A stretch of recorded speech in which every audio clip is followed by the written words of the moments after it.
just live on YouTube. So. Should be okay. There we go. You'll just hit in stream there. A little different. We got Jay Taggart waiting. Were you able to send it over? Can I admit him? You're talking about in the chat. Yeah. Can I admit him? Yeah. You just drag it. His items. So find the file. It's right here, but Yep, just drag it. Right. And hit. See if you could open up your desktop. Hit, go to Finder. And go to the desktop. Or I think you have it on your desktop.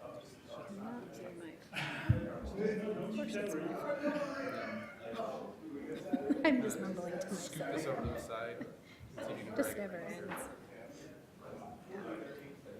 Do this one. Now it's not gonna work. Yeah, I don't know what to tell you. The only other thing you can do is join this Zoom.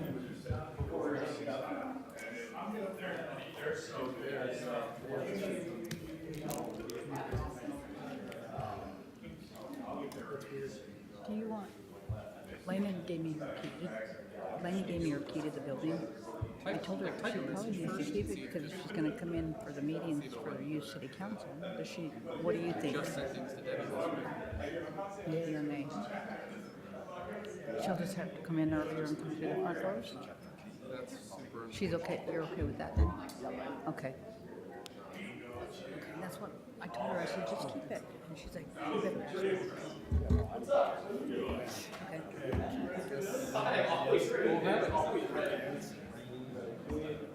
Okay.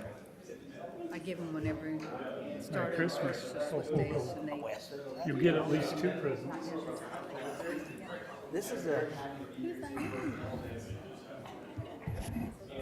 This is from Zions Bank. Apparently not. Thanks. We're not getting anything.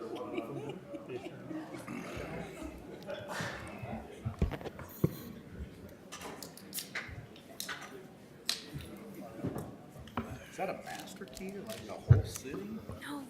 I should be able to. So I turned it in. Looks like we're gonna have the floor. Nice to see Hey, everybody. nice to see you. How are you?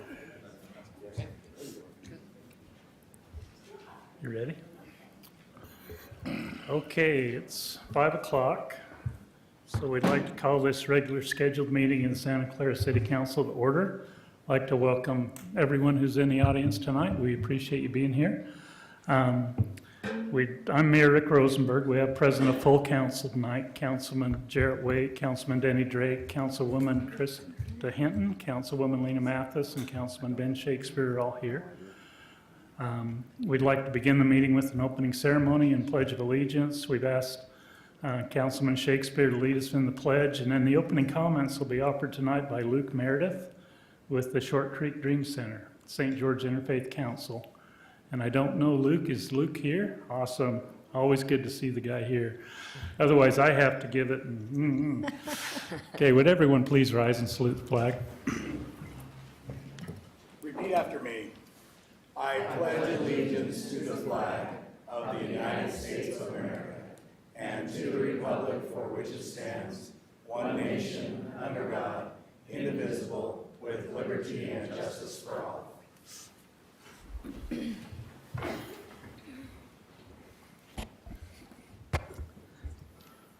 Thank you for having me. As part of the Interfaith Council, we like to come to the city council meetings at quite a few of the different cities and offer an opening prayer, if that's okay. Father in heaven, you are good, and you are the Father and author of all love, compassion, wisdom. We thank you for this opportunity to meet on behalf of this city. We thank you for each and every one who is here today. You have blessed us with supportive people who seek the welfare of your people, your children in this city. Father, we thank you most of all for being here in our midst. Let your presence be made known. Lead this meeting today. Thank you, God, for we know that you are always here to support your people. And Father, we ask for your supernatural wisdom as these leaders may make some tough decisions in this meeting.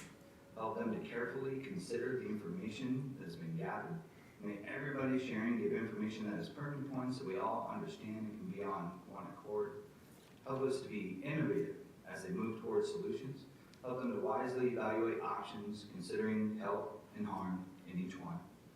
Help them to be unified in making the best possible decisions and to effectively carry them out. In Jesus' name, amen. Amen. Thank you, sir. We appreciate you being here. Okay, council, we've got a long agenda tonight. Is there any conflicts and disclosures that you need to disclose before we begin the discussion on the agenda? I do have to state a conflict with a couple items on the agenda. Item number 6, I work for the engineering firm who has been working on some of that project on items number 6. And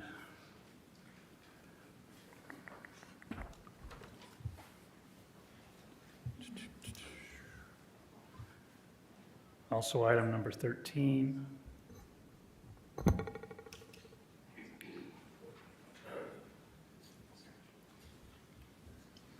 Anybody else have anything that they need to report? Okay. We'll go ahead and go into the working agenda. We have no public hearings scheduled tonight. On the consent agenda, council, you have the claims and minutes from the November 8th, 2023 regular city council meeting, November 8th, 2023 executive session, November 15th, 2023 city council work meeting, December 5th, 2023 special city council meeting, and the claims through December 13th. Just to remind you of the calendar. We will meet again on, we're going to cancel the meeting for December 27th, 2 days after Christmas. Our next regular city council meeting will be on January 10th. We have a work meeting on 17th and another meeting on 24th. And we're going to have the, just so you guys know, the new city council people will be installed on January 2nd. January 2nd at 10 a.m. will be 10 the a.m. special meeting for that. So anyone wants to come for that. And then, do we have a work meeting in December still? Yes, December 20th. next Okay, week. and then there is a work meeting on December 20th. It's not on that list, so. Any questions on the consent agenda? If not, then I would consider a motion to approve the consent agenda as modified and discussed. Mayor, I'll make that motion that we approve the consent agenda. Second. Got a motion by Ben and a second by Lena. Any question on that motion, council? Money item, do roll call. Ben? Aye. Lena? Aye. Krista? Aye. Denny? Aye. Jarrett? Aye. The ayes have it unanimously. Thank you, council. Item 4B1, discussion and action to appoint Connie Hafen-Hunter, and Kate Roberts to the Planning Commission. Brock, council, and I've already talked to everybody on the council about these appointments. Connie Hafen-Hunter, I've known her since she was a little girl. She was born and raised in Santa Clara and is proud of her deep family roots in the city. Her love for Santa Clara started when she represented the city as Miss Santa Clara as a young teenager. I remember that too. Connie was part of the first graduating class of Snow Canyon High School and then earned her master's degree in education from SUU. She started teaching her career at Woodward Sixth Grade Center. After a few years pursuing their careers in California, Connie and her husband Dave returned to raise their 5 children in Santa Clara so they could enjoy the same Santa Clara that he had in her childhood. Connie is currently homeschools her young children, considers it her most meaningful work. She volunteers at Swiss Days and supports and loves all things Santa Clara. She loves nothing more than to run along the river and through the historic district, and she looks forward to working to preserve Bassini's unique history, charm for generations to come. I'd like to present her for appointment to the Planning Commission. I'd also like to present Kate Roberts. Get down to Kate's bio. We want to thank Connie's younger brother Tyson for putting that nice bio together for. I've told them before the meeting, I wish I had a younger brother that took care of all my paperwork. Tyson's done a great job too. We appreciate him. Cade Roberts was born and raised in Ivins. He's lived in Santa Clara for 7 years. His father was on the Ivins City Council for many years out there. He currently lives on Desert Heights Drive, north of the high school, with his wife and 4 children, ages 9 to 16. He is a professional civil engineer and a partner at Mainline Engineering in St. George, so he brings some good experience with development. He previously worked for UDOT for several years, understands traffic studies and impacts from development. He's very familiar with Santa Clara's history and understands the long-standing relationship with Ivins City. So I think that's also extremely valuable on the Planning Commission. So, Council, I'd like to present these 2 individuals to you for appointment to the Planning Commission. Questions? If none, I'd look for a motion. I move that we appoint Connie and Cade to the Planning Commission here in Santa Clara. Second. Got a motion by Denny and a second by Crystal. Is there any additional discussion on that motion? It's not a money item. All in favor say aye. Aye. Are there any opposed? Thank you, Council. Mayor, Congrats. Mayor, Welcome to the trenches. Mayor, do they still do a 10-minute speech? Is that? Connie could do that. Oh, I know If that. she couldn't, Tyson could fill in. Stand there and whisper in her ear.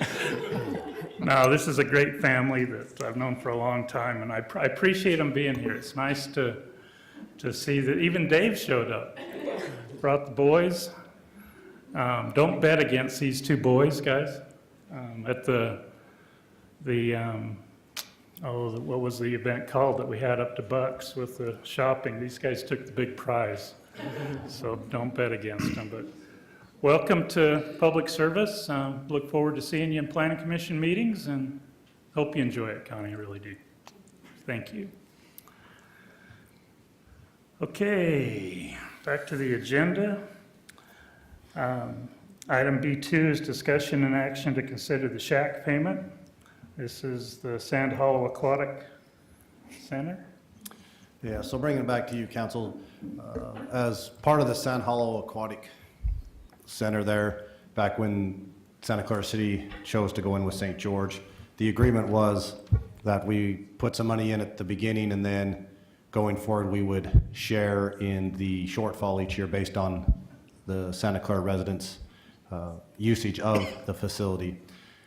And back at that time, also, the council adopted that they would automatically would approve a payment up to $32,000, and anything over that had to come back for council for approvals. Well, we received our bill, and the bill for this year is a little over that. So we came back I think it's $47,183.65. So we're coming back to council for that approval above, because since it's above $32,000 for your approval.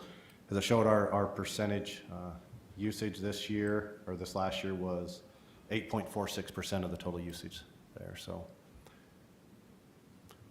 ask council's approval for that, and I think going forward as we go in this next fiscal year, more discussion we'll have in regards to the shack. Can I add a little bit of perspective too? So it's anticipated that expenses will remain the same. They're not expecting them to go down. So going forward, I did check with our numbers year to date for fiscal year 24.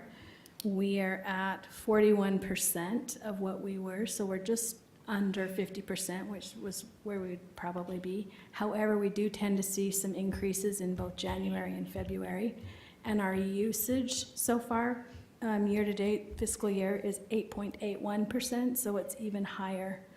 So it might be a good idea to maybe budget item a little extra every year, because I think that number's going to continue to increase, just for reference. Thank you, Lena. Yeah, like I said, I think this is a big item that we'll need to discuss as council going forward as we look to the future of our participation in that. So Brock, are you asking council to approve the, To approve the $47,183.65. other discussion, council? Maybe just a comment that I think a small price to pay to have a community pool right there, so. It has gone up, but so have costs, and I mean, it's just where things are trending, so. I did hear, oh, sorry, finish. I'm done.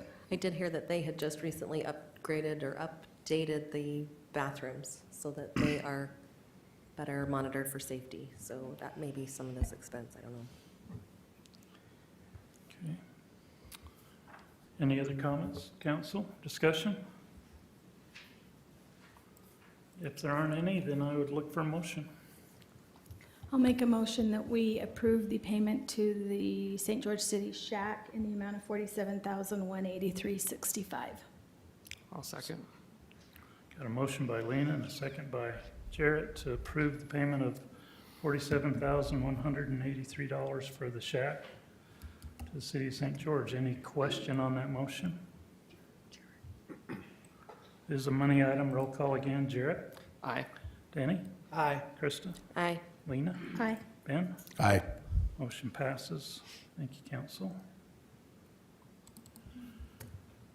Next item on the agenda is discussion and action to consider approval of resolution 2023-17R for the recertification of the Santa Clara Justice Court. Brock? Yeah, and I may have Matt jump in here a little bit on this. So every 4 years, the state administrative office of the courts requires the justice court to be recertified. Has to go through some steps, needs a legal review from Matt. A lot of that is that we are meeting all that they require of us in regards to security, what software we're using, the hours we're open. They all are mandated by the state.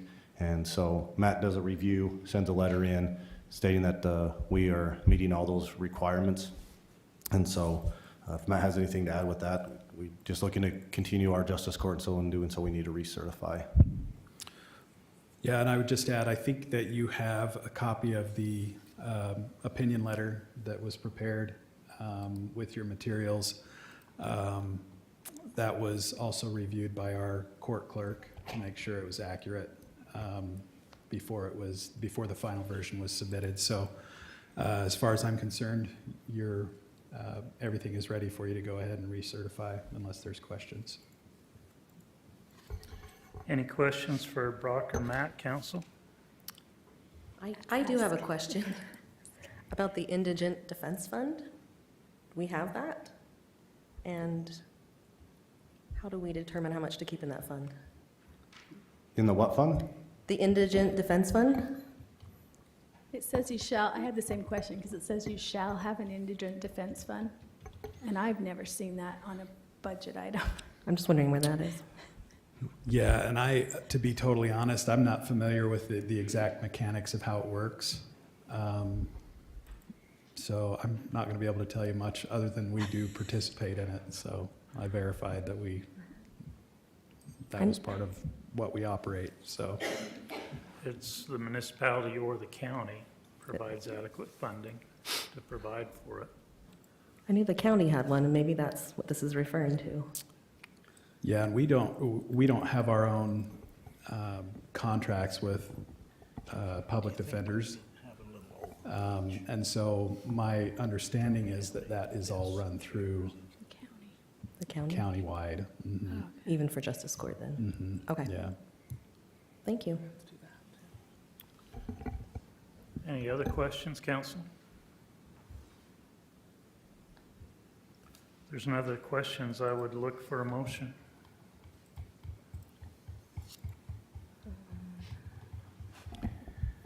I would move that we approve resolution 2023-17R for the recertification of the Santa Clara Justice Court. Second. A motion by Ben and a second by Krista to approve the resolution and recertification of the Santa Clara Justice Court as presented. Any question on that motion, council? This is a resolution. Roll call vote. Ben? Aye. Lena? Aye. Krista? Aye. Danny? Aye. Jared? Aye. Ayes have it. Thank you, council. Item number 4. Discussion and action to consider amending the service agreement with Santa Clara City and Terry Forbes, transcribing City Council, Planning Commission, Heritage, Hillside, and TRC meeting minutes. Rob? Yeah, so Terry Forbes, we've been contracted with Terry Forbes for a number of years. She started out doing just planning commission meeting minutes and then slowly has evolved into doing the minutes, transcribing for all of our meetings, except for TRC, we still do in-house unless they go to last a certain length, and then she does them. But currently, we're paying her $37.50 per hour in transcribing those minutes. She's came back and with things discussed that she needs to raise it to $40, so an additional $2.50 per hour, which we feel is fair with the work that she does and alleviating staff time in transcribing those minutes. So we bring that to council to amend her contract from $37.50 an hour to $40 an hour. Thank you, Brock. Council, any questions? How long has it been since she's got an increase? Oh, it's been a couple of years since we've amended this contract. How does she bill us on the hourly? Is that based on the time of the meeting or the time she spends on the transcription? Time she spends. Okay. She does a good job on the minutes. We have very few corrections. Yeah, it definitely is saves staff time. Just it's hard with staff, and Chris will attest to it, that just not having the time because you're there working and then phone calls and up and down and just that time. Sometimes what she can do in 5 would take us, 10 plus hours. And so it's been a good help for staff to having Terry transcribe the minutes. Other questions, council? Anybody willing to make a motion? I can. I move that we amend the service agreement between Santa Clara City and Terry Forbes for transcribing City Council, Planning Commission, Heritage, Hillside, and TRC meetings, changing her pay rate to $40 per hour. Second. A motion by Jarrett, a second by Denny to approve the modification of the service agreement with Terry Forbes as presented. Any question on that motion, council? Money item again, roll call. Jarrett? Aye. Denny? Aye. Krista? Aye. Lena? Aye. Ben? Aye. Ayes have it unanimously. Thank you, council. Item number 5, discussion and action to consider approval of a preliminary subdivision plat for the Pioneer Point subdivision located at 400 East Patricia Drive and Pioneer Parkway, presented by Jim McNulty. Jim? Thanks, Mayor and Council. Things have been moving pretty fast tonight. I might be the one that slows it down a bit. Try not to. Brock, could you go ahead and bring the subdivision plat up? I think it's after the report. I think it might be right after that.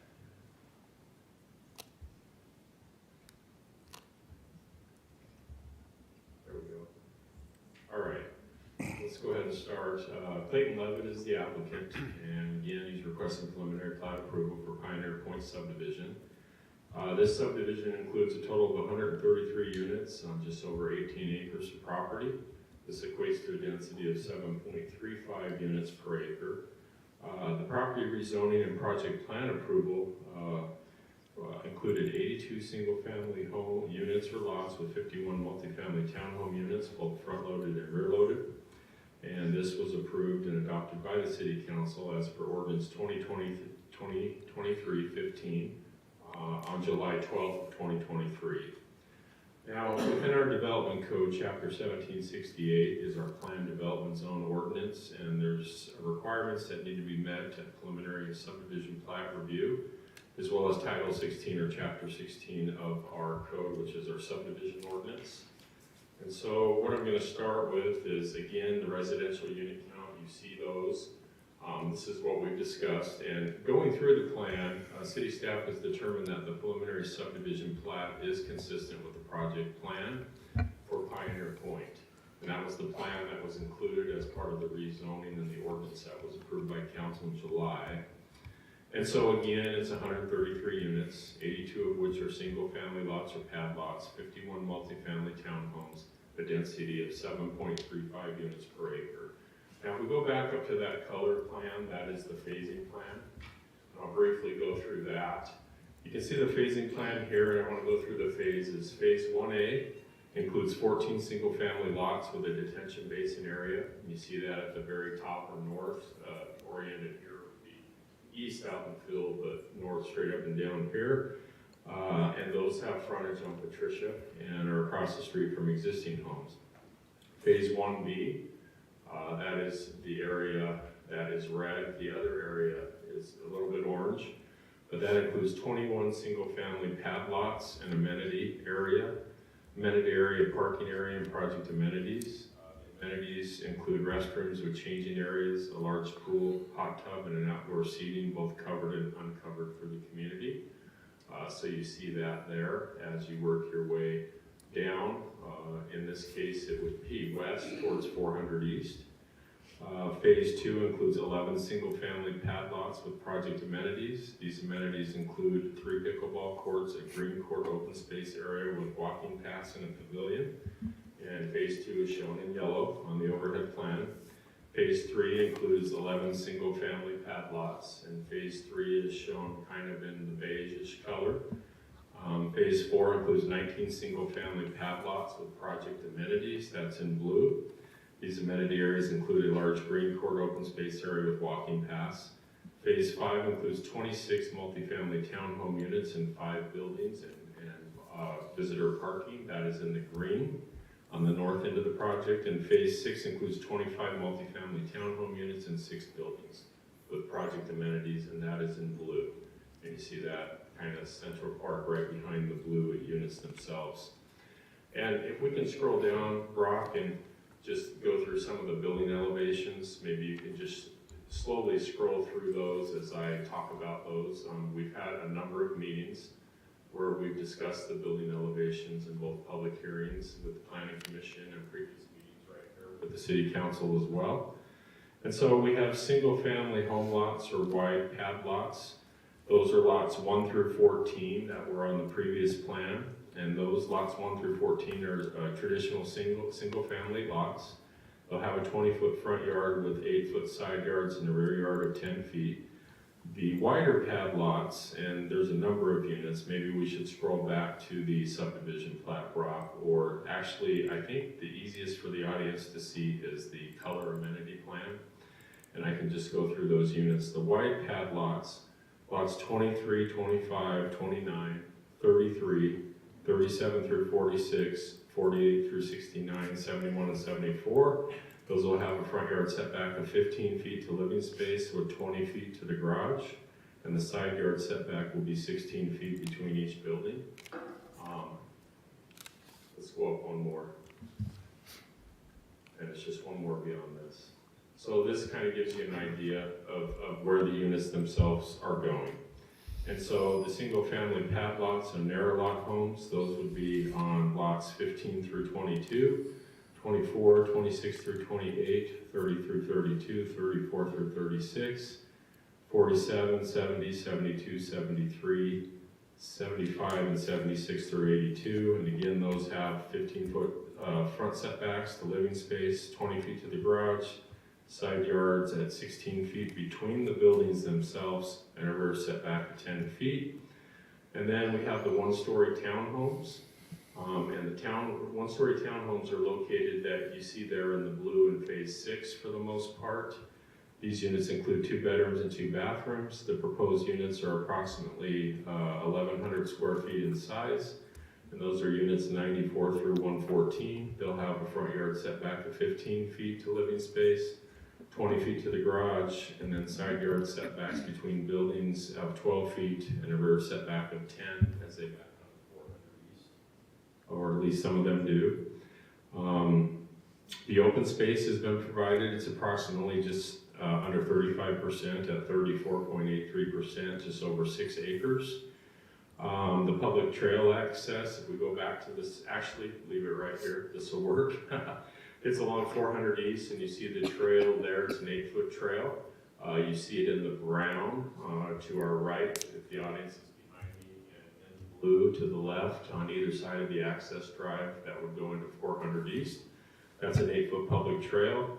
That's required per our 2018 Trails Master Plan, and will provide connection along 400 East and into the Tuscany project in connection to other trails in the area.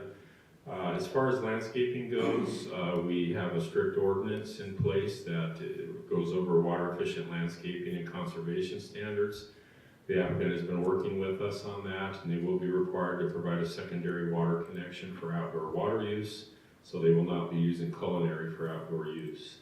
If we go back to the subdivision plat, I'd just like to briefly talk about the public road cross sections. And here we see the roadways. These are public roads, they're not private roads. Some communities have narrow private roads in planned unit developments. This is a 45-foot public cross section within the interior of the project. This includes 30 feet of asphalt, 2.5 feet of curb and gutter on either side with a 5-foot sidewalk on each side of the road, which will allow for good pedestrian access and movement. And then we do have a private driveway cross-section in 2 locations. And the way that works is kind of on to my right, abutting Pioneer Parkway. The top portion, you see 2 lots there. That's lots 38 and 39. And then to the south of that, you see 2 lots down below. Those are lots 59 and 60. Those 2 lots will be accessed via a 26-foot private driveway, which will connect directly to the public street, and it's just for those 4 lots. Parking, they've submitted information on the parking, and the plat includes 203 parking spaces for the 51 multifamily townhome units. That equates to 4 parking spaces per unit. An additional 20 surface parking spaces have been provided adjacent to the project amenities in phase 2 and within phase 5. Our code, chapter 1732, requires 2 parking spaces per unit, 1 covered and 1 uncovered. And so they far exceed that with the 4 per dwelling unit. And then each of the single family lots or pad lots have been designed to include a 2-car garage with a 2-car driveway. So these are off, on-site parking spaces off the public right-of-way, parked at 4 parking spaces per unit. Previously, we received a geotechnical report, a subsurface investigation indicating the site is suitable to support residential slab-on-grade construction. A traffic impact study was done by Hales Engineering. It assumed 2 project accesses, and it results in an acceptable level of service for both the access off of Pioneer Parkway as well as 400 East. If we scroll either up or down to the plat, there's a block privacy wall. If we scroll down 1 sheet, I think it's the other direction up, I apologize. And you see a cross section here for a block wall, as a wall will be required for lots that rear load on both Pioneer Parkway and 400 East.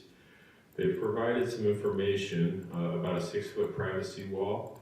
The block wall detail and color sample, they included that, but city staff would recommend that a more specific detail be required at final plat, and so the conditions reflect that. The council will recall that the ordinance that was adopted 2023-15 required 50% of all units in the Pioneer Point project to be owner occupied, so that's a requirement of the project.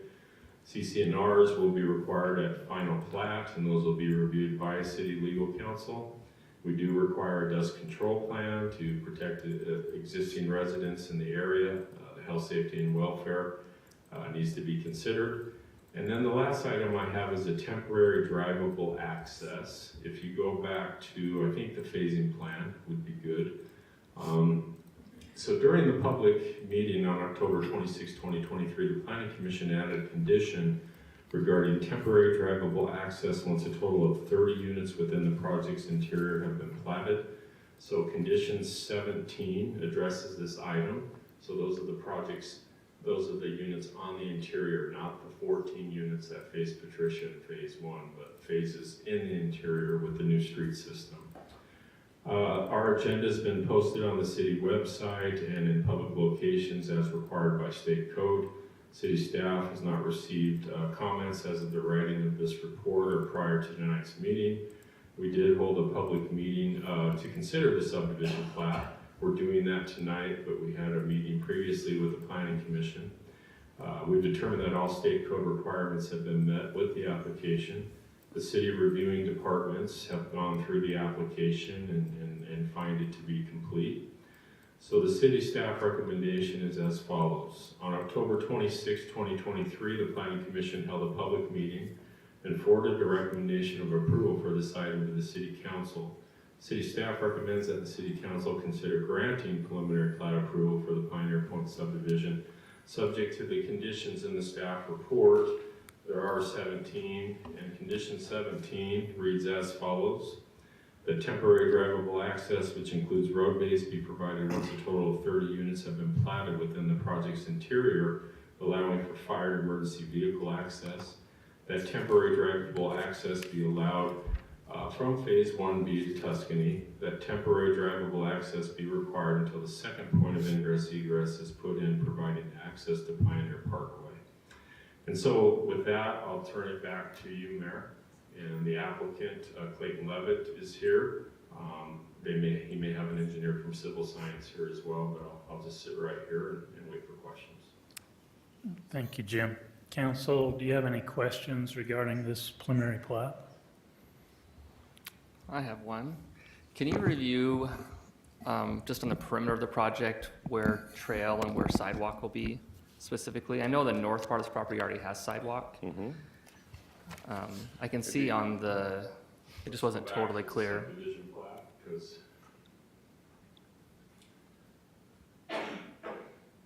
so right here along 400 East, that's the 8-foot multi-purpose trail right there. Okay, According to our plan, so it'll be at the back of curb and gutter. but the rest will just be sidewalk, like a normal subdivision? Yeah, I mean, well, we're going to have a multi-purpose trail, and I believe, I'm just thinking like we on, have the sidewalk on the other side. We talked about some landscaping, but they're putting the wall there, but the idea is to get a good width to allow for the pedestrian movement there. I don't have the detail of the exact cross-section in front of me, so we could ask Clayton, but that's my recollection. okay, yeah, I just wasn't sure if it's, so it's just trail on 400 East, but the Correct, rest and would we just be do have normal? it connected on Pioneer Right. Parkway, of course, and we do have it on Tuscany, and they'll be required to put sidewalk in on their side of the road on Patricia. But we did work with them on providing that multi-purpose trail, as well as a 6-foot wall for those units that rear load, getting it to fit within the cross-section. Okay, thank you. Yep. I have a question. I can't read the notes on the plat, they're a little blurry. Is there anything on the plat that for the private drives, that it notes that it's the responsibility of the association for the maintenance of the private drives? I don't know that there's a note that specifically says that, but I think it's something we could add and have it added to the CCNRs. I'd just like it to be really clear that those are Yeah. the responsibility of the association, not the city. That's a good point. We could add it as a condition as well. Thank you. Matt, what do you think about putting that in the CCNRs? 4 units that will be accessed via a 26-foot driveway instead of a public road. Well, I think it makes sense if we're concerned about it to put it right on the plat, rather than relying on it being in the CCNRs. I was thinking both, but we'll put it right on. Yeah, certainly on the plat, and if we had it on the plat, I'd be less concerned about it, being in the CCNRs. So we just don't spend a lot of time on the CCNRs, given that it's private covenants, so.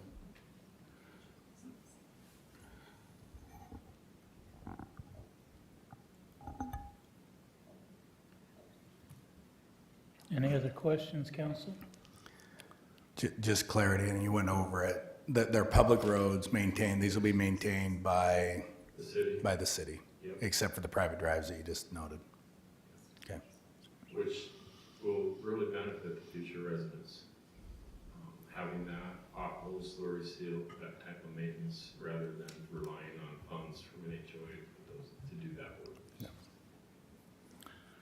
Jarrett, one thing on your question about the landscaping and the trail, there are landscape strips shown on the street cross sections on that wall plan on 400 East and Pioneer Parkway, where the walls are along the street frontage. I can't see the dimension, but there are landscape strips in both those places. Okay, perfect. Any other questions, council? Applicant have anything to add?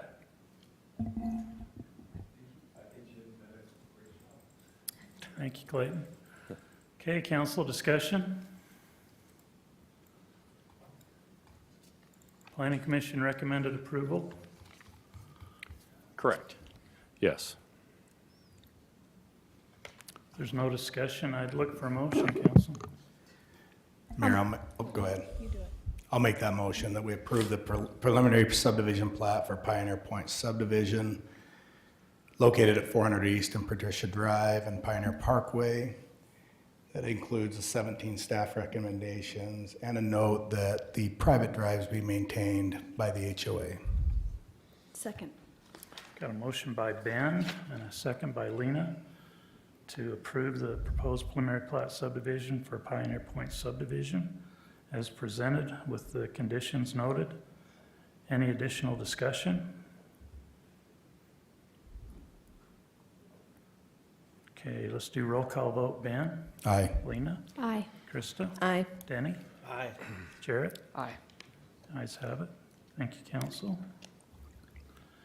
Item number 6, discussion and action to consider a proposed rezoning and project plan for property at the intersection of Pioneer Parkway and the future extension of Red Mountain Drive, lots 1, 2, and I think it's 3 of the Silverado Santa Clara subdivision and directly east of Harmon's Shopping Center. The applicant, Julian Stemmer, is proposing to rezone the property from Plan Development Residential, PDR, to Plan Development Commercial, PDC, to allow for a mixed-use project including both commercial and residential uses, and consider approving ordinance 2023-23.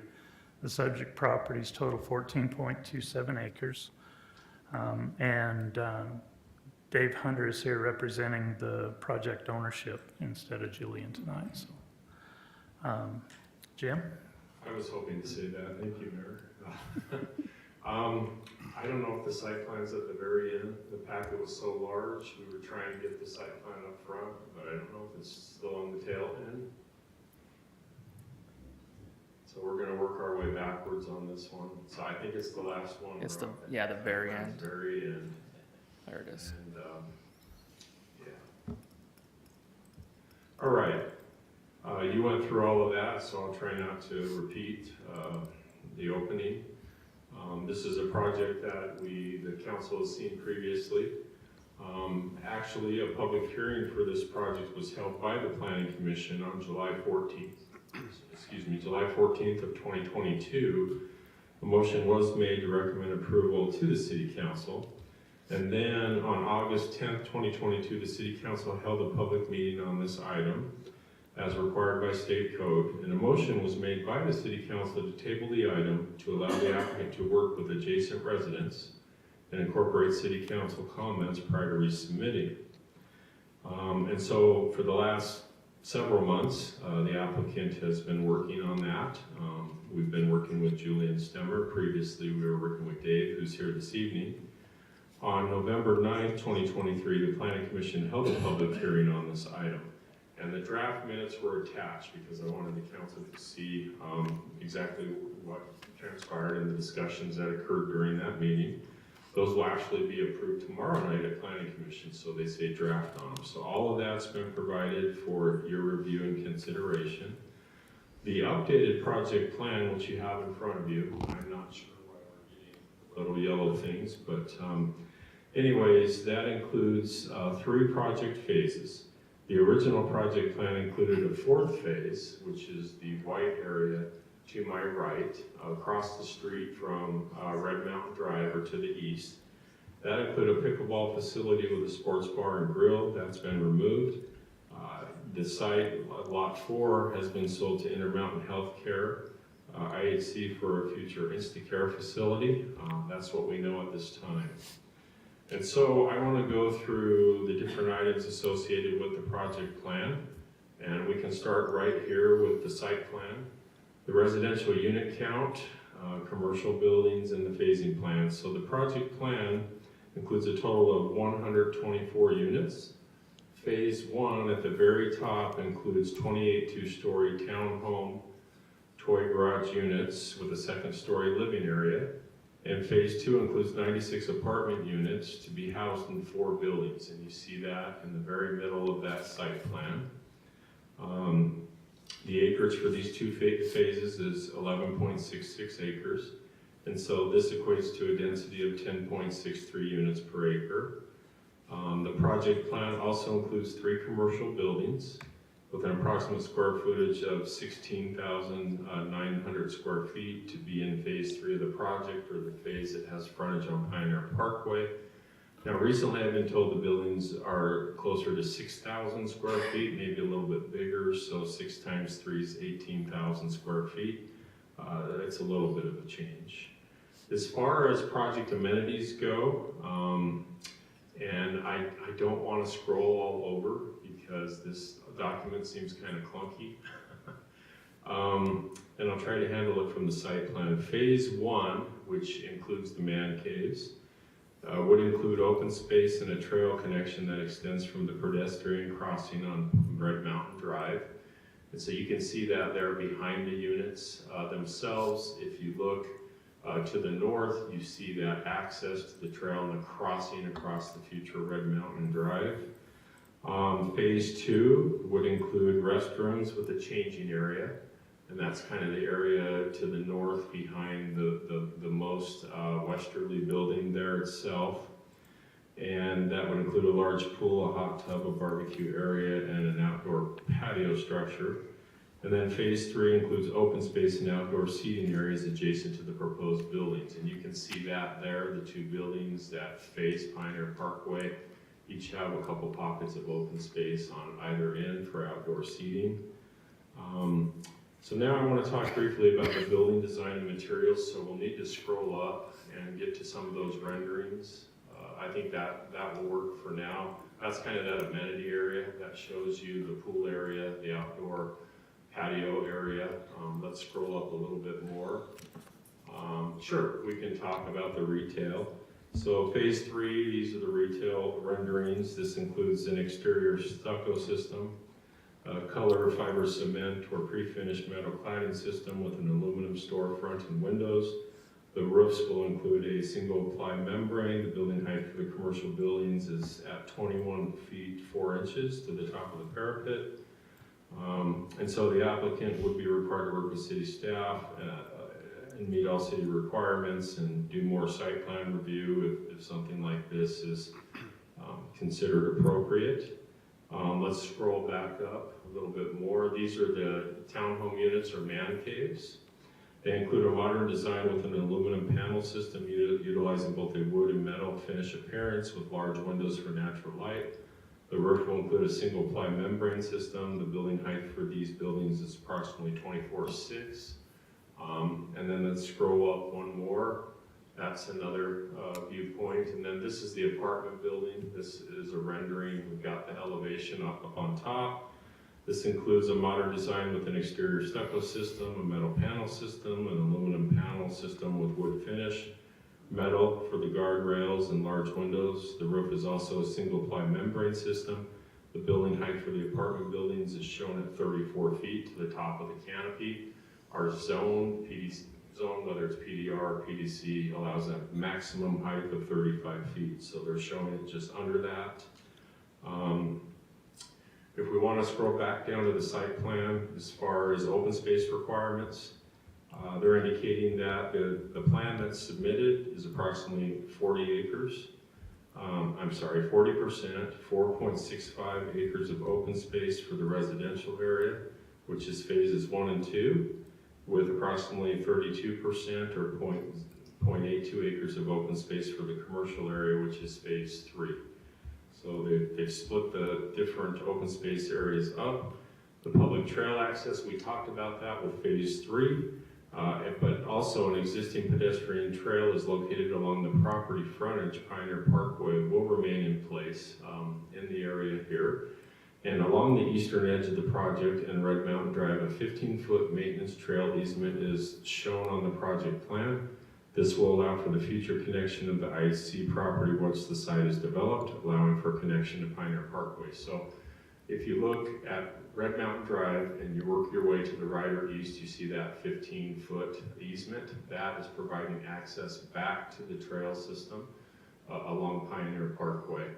And then they would be required to, of course, put trail along the frontage of both of those sites along Pioneer Parkway as the site developed, as well as sidewalks on either side of Red Mountain Drive. Landscaping, water efficiency, we've talked about this a lot. They would be required to meet our ordinance. Secondary water is required for outdoor use. No culinary would be used for outdoor. As far as the road cross sections go, they would be required to do public roadway improvements. The public roadways include but aren't limited to the proposed public road in phase 1, which is the area to the north, the townhome man caves. That's a 50-foot public right-of-way from Rachel Drive to Red Mountain Drive. And then Red Mountain Drive is a 66-foot right-of-way which connects to Pioneer Parkway to gain access to the site. So they've got different right-of-ways that would come into play. And then the private drive alley access cross sections. So the areas in phases 2 and 3,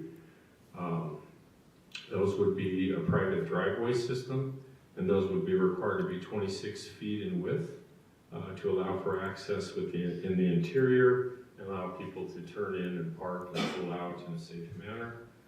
As far as parking goes on the project plan, and that's to the left under project data, you've got the different data sets, and I believe it goes over the parking, but the numbers I have is it includes a total of 384 parking spaces. This includes a minimum of 192 spaces, 1 covered, 1 uncovered for the apartment project, with 56 spaces required for the townhome toy garage units. The proposed commercial uses adjacent to Santa Clara Drive require 68 spaces. However, 84 spaces are provided. And then a total of 34 additional parking spaces have been provided in phases 1, 2, and 3 for shared use as needed. So they do have more parking than the code itself requires. According to our parking code, chapter 1732, a total of 316 spaces would be required. So they're roughly over by about 68 spaces or in excess. We do have a geotechnical report, a subsurface investigation indicating the site is suitable for various types of development, including commercial or residential. A thorough traffic study was done by Horrocks Engineering, Aaron Baker, and that's been submitted for the property. 3 project accesses were assumed, which resulted in the level of service acceptable at each intersection. And then it's expected that the traffic signal at the intersection of Pioneer Parkway and Red Mountain Drive will be needed by 2029. However, the city is currently having a study done to move forward with this signal soon. And by putting the signal in sooner rather than later, we'll keep the level of service at acceptable levels as development occurs. There was a project narrative included in the packet, and then the development agreement, an updated development agreement, has been looked at by legal counsel and will be required prior to any site development. So rezoning consideration, and that is on the table for tonight. Chapter 17-18090 City Code provides standards of review for the city. In consideration of any zoning map amendment or rezoning, the land use authority shall consider the following matters, and the city council shall give reasonable consideration to the following. So we have items A through H in the staff report for this section of code. And all of the items I can check the boxes with the exception of item C. Item C says, are there substantial reasons why the property cannot or should not be used as currently zoned? The answer is no, it's zoned PDR. They could go through a process to do residential housing only on the property, but the applicant is elected to apply for a rezone PDC to allow for both commercial and residential uses. Our general plan consideration, as you know, We recently adopted, there was a general plan amendment done for the property during this past year or summer. I have included a copy of ordinance 2023-18 for the Silverado General Plan Amendment. We do have two descriptions or land use designations for the property. So we do have the description and character objectives from the MUR zone, that's the mixed use residential. And so that has been placed on, lots 1 and 2 of the property. And then with Main Street Commercial, the MSC land use designation, that has been placed on lot 3 of the property. So the portion of the property that's frontage on Pioneer Parkway, that was approved by city ordinance this past summer. So as far as neighborhood response, the city council agenda has been posted at City Hall as well as public places as required by state code. City staff has not received comments as of the writing of this report. However, as you'll notice, we did have 9 or 10 residents address the item during the public hearing on November 9th with the Planning Commission and provide comments. We do meet state statute 109A205 for requirements of a rezoning of property. We must hold at least 1 public hearing. That was done on November 9th with our Planning Commission. We've also noticed the property prior to that meeting and sent notices out to property owners within 300 feet of any portion of the property. City staff has determined that state code requirements have been met for the application. So our city staff recommendation is as follows. On November 9, 2023, the Planning Commission held a public hearing and forwarded a recommendation of approval for this item to the City Council. City staff recommends that the City Council review the submitted rezoning application and project plan to determine if the application is complete. If the application is determined to be complete, City staff would recommend that the City Council consider the application subject to conditions as outlined in the staff report. And I want to go to condition 14, item C. This has to deal with the rezoning of property. And item C is the item where it states there are not substantial reasons why the property cannot or should not be used as currently zoned. And then the response is the applicant intends to do a PDC mixed-use project as per the mixed-use residential lots 1 and 2 and Main Street Commercial Lot 3 land use designation of the general plan. And then we have the following findings. 1, that the rezoning is compliant with the Santa Clara City General Plan, Section 3.42, mixed-use land uses. 2, that the MUR land use designation allows for mostly residential uses, including townhomes, multi-unit buildings, and small lot single family. 3, the MSC land use designation allows for commercial uses on the ground floor, including stores, restaurants, and offices. And 4, that the Harmon Shopping Center directly west of the subject property is located within the planned development PDC commercial zone. Mayor, I'll turn the time back to you, and the applicant, Dave Hunter, is here, and I'm not sure if others are here representing him with engineering background. Thank you. Thank you, Jim. Council, any questions for Jim regarding presentation? Jim, I noticed there's access in phase 3 to the Harmon's location. Yes. Is that already approved by the Harmon's people? That is something that's been in the works. Unfortunately, Frank Lundquist passed recently or this past summer. So there is a new representative. I know Julian has reached out and tried to discuss that with them. We do want that good reciprocal access or interconnected access so people can go back and forth rather than going back to a major arterial. And so that's something that we would have to drill down more during site plan review or next steps, but we don't have the exact answer as of yet. To me, that would be a requirement rather than just a suggestion. Right. And I we need think to that's make what sure we're that's saying, it's needed, it's necessary, we want to require that, but Frank passed and now there's a new representative. So, and I think it's just been recently, it might have been even September, it hasn't been too long ago. Councilman Drake, if they do say yes, no. You want to allow the applicant to speak? Sure. Come on up, Dave. Come on up, Dave. Just come up and answer the question. Sorry, I shouldn't have yelled, I didn't realize, like, if they do say we can do it, that we'll put that in development agreement, we're 100% on board, we want that, so. Okay. Question on that, though, if the adjacent private property owner does not allow that, I don't think you can require that if the neighbors aren't gonna allow that. They meet the accesses per the code, so I guess that's my question. If Harmon's never comes back or doesn't allow for that for whatever reasons, Would you provide a second access then off in Pioneer Parkway? You could probably do a right in, right out, and still meet the traffic code requirements. I don't know that a full one would work, but Yeah, there's and probably a couple options. to I that. think the idea is limiting, sorry, I don't know if this is on. Is that on? Limiting access points on Pioneer Parkway, so there'll be a signalized intersection at Red Mountain. Previously, they had multiple accesses spilling into Pioneer.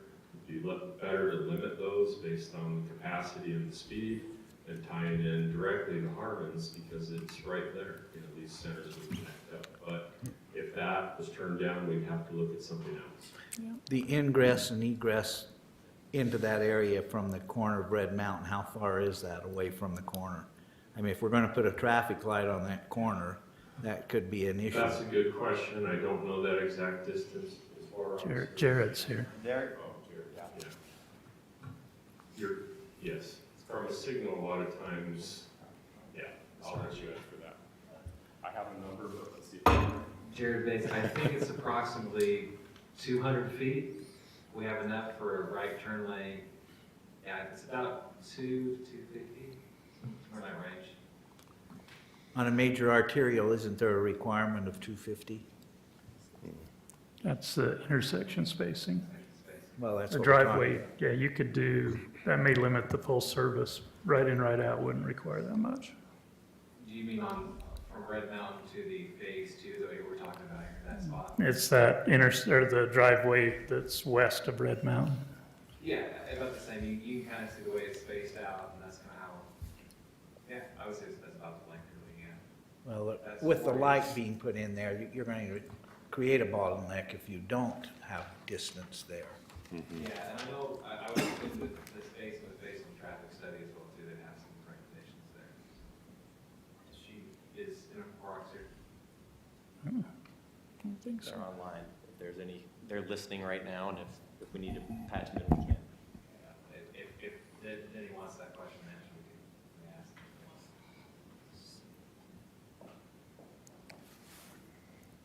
Right, because benefits is 40, yeah, there's 45.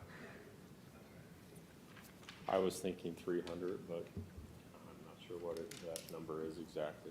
I would think Horrocks would be able to give us a pretty good indication. Other questions, council? but I have specific to the current zoning, and this is more for Jim. What could today, if this applicant came in under the mixed use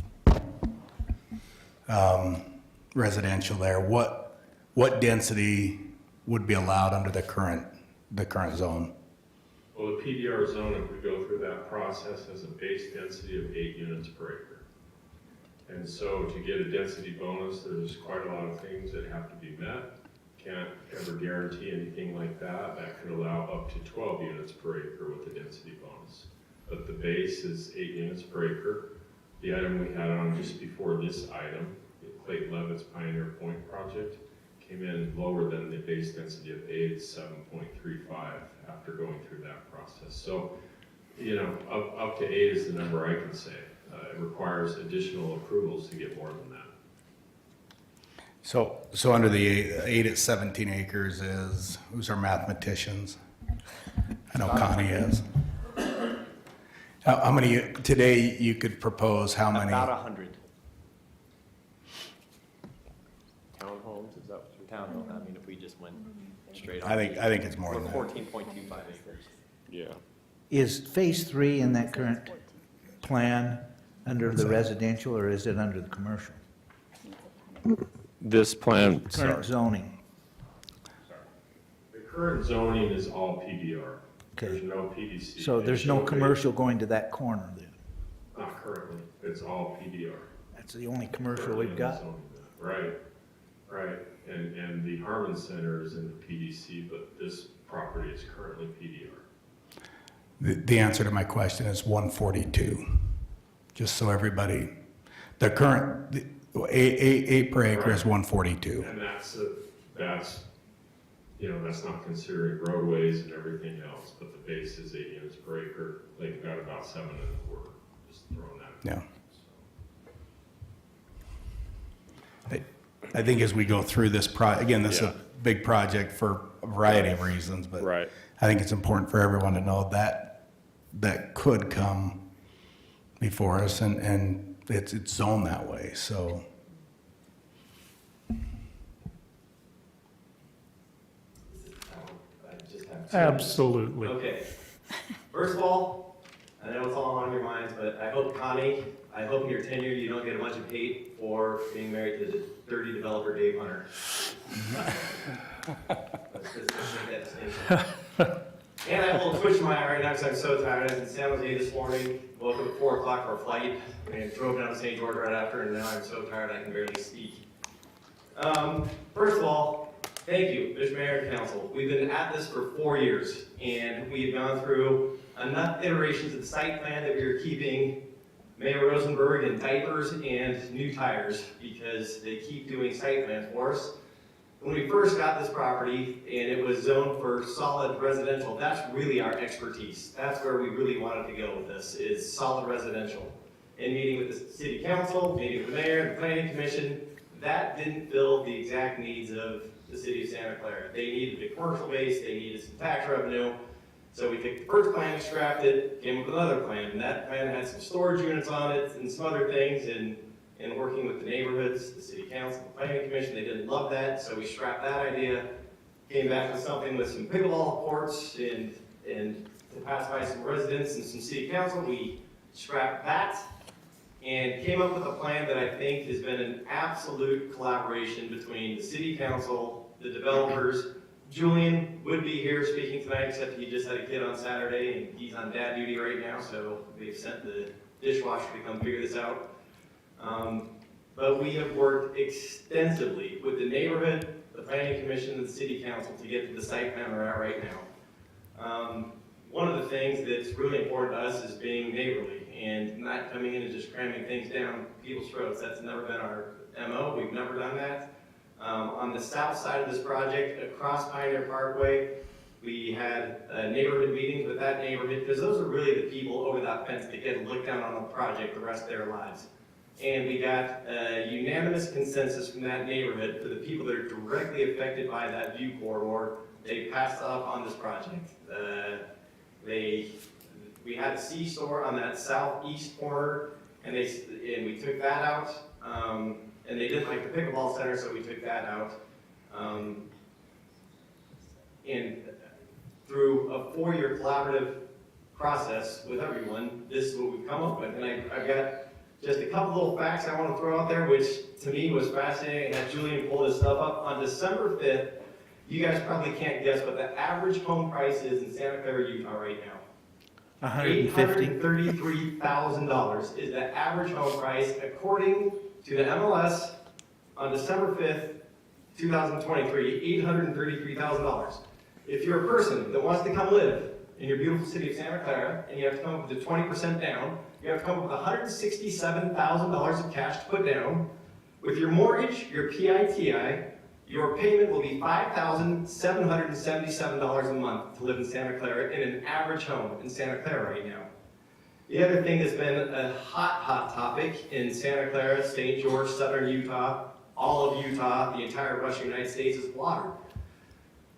Single-family detached homes, if you're living on a 0.2 acre lot, you're using 300 gallons of water a day. If you're in a 3-bedroom, 2-bath apartment, you're using less than 100 gallons of water a day.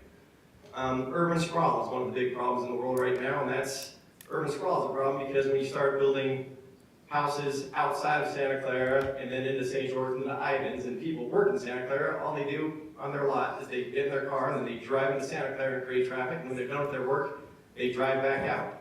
I think with all the activity that's going on in Santa Clara and Ivins and around, there's going to be an absolute need for a variety of housing.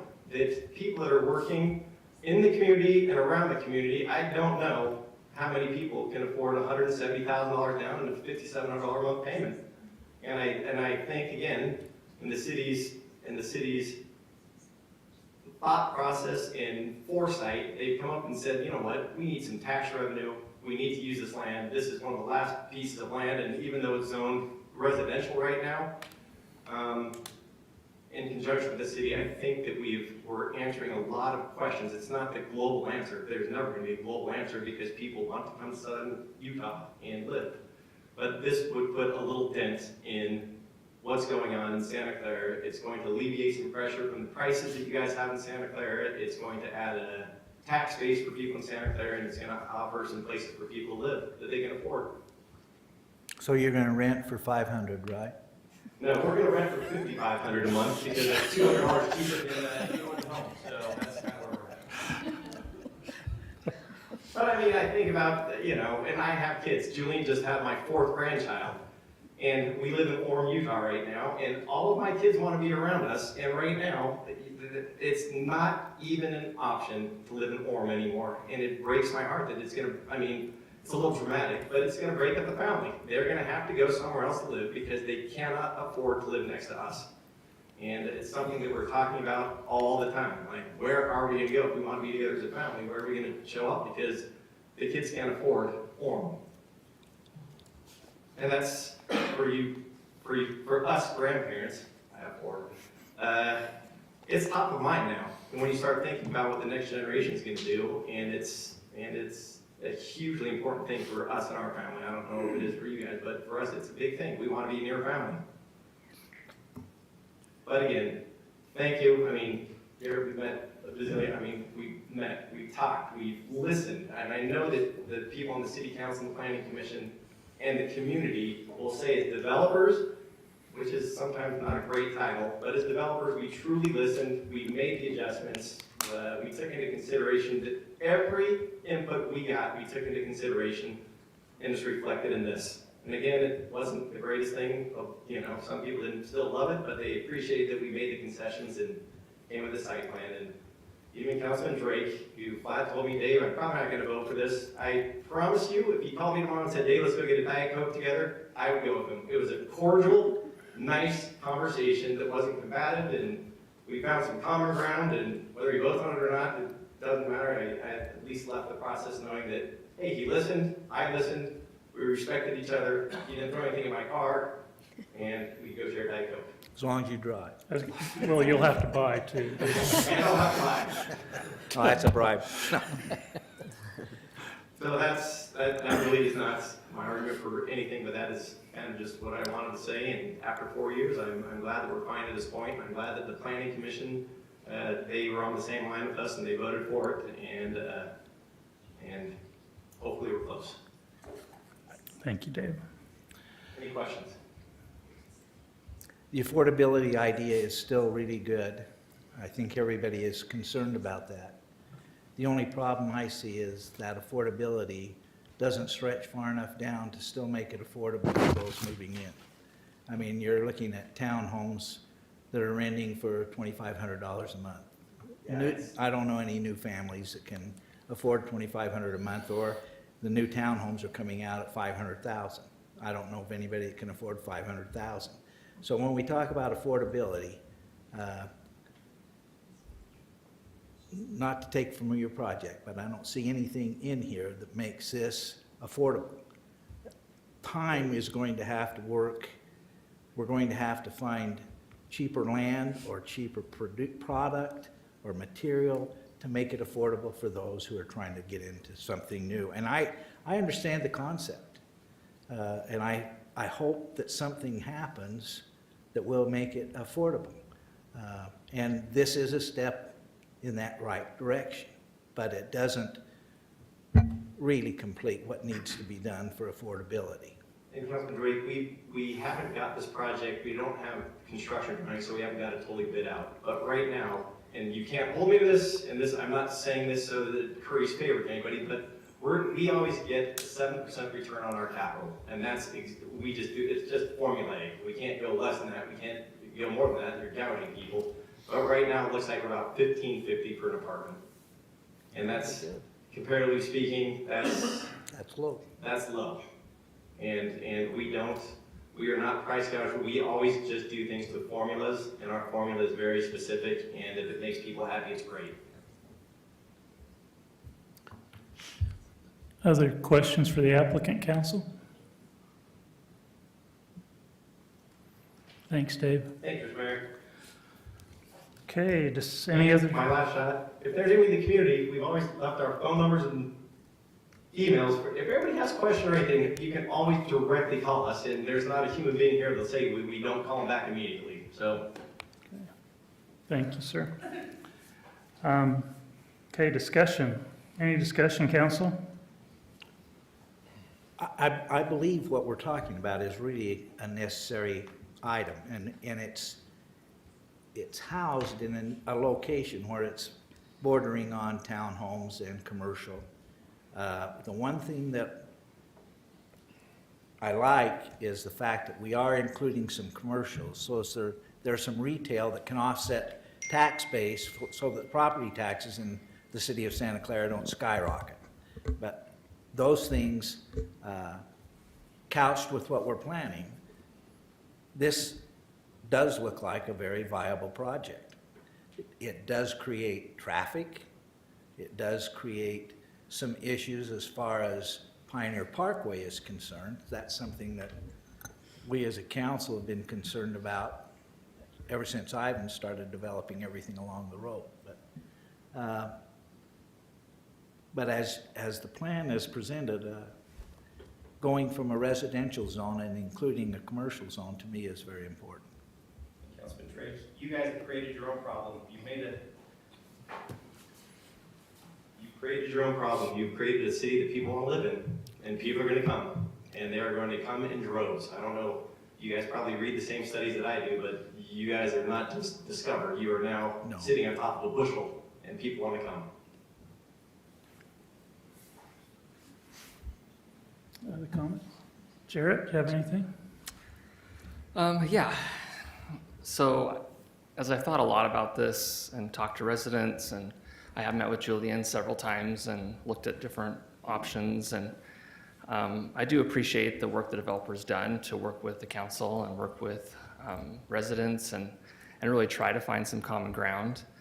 But the one thing I just cannot get out of my head is that we're rezoning this to be planned development commercial, and yet it's a majority residential. And like Danny said, we appreciate the commercial on the property. That's definitely helpful, but I just don't know if that fits the actual zone. And as I think of planned development commercial, I think that it would have, and even if you look at, when we redid the general plan, phase 2, which has the apartments, and phase 1 were changed to MUR, which is a mixed-use residential, but there's no mixed use in there. It's all residential. And so that's kind of what I go back to of,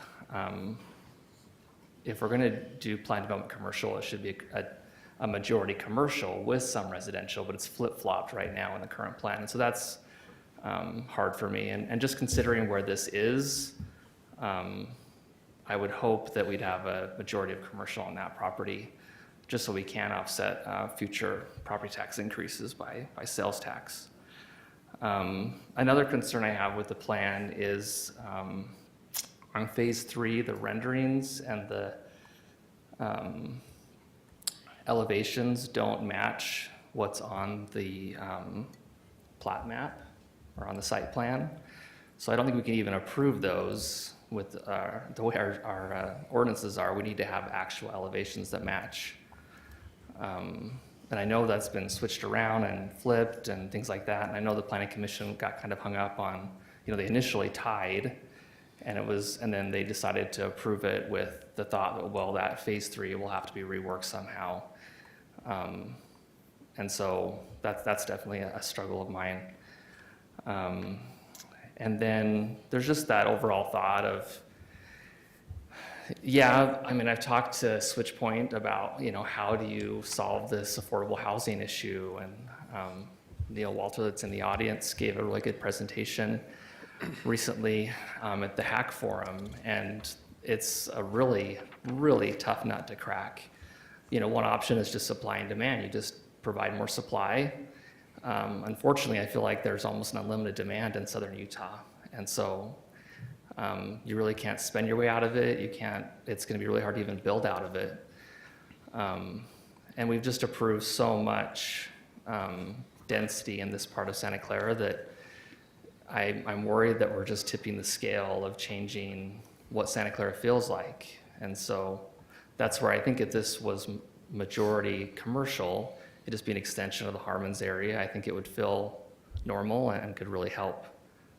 I think that's all I have for now. Thanks, Jarrett. Ben? Any discussion? Yeah, I mean, I've got a few things, and on that, I think, again, we try to go through this,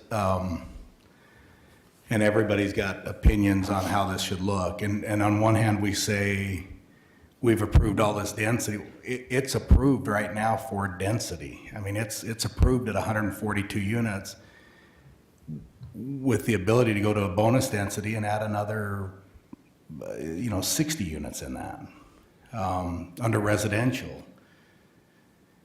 On the same token, you're not wrong, we're down to very limited commercial space and commercial zoning, but and we talk about tax revenue, but we don't do a chicken and pickle that actually does have sales tax revenue, and we do a IHC that has no sales tax revenue.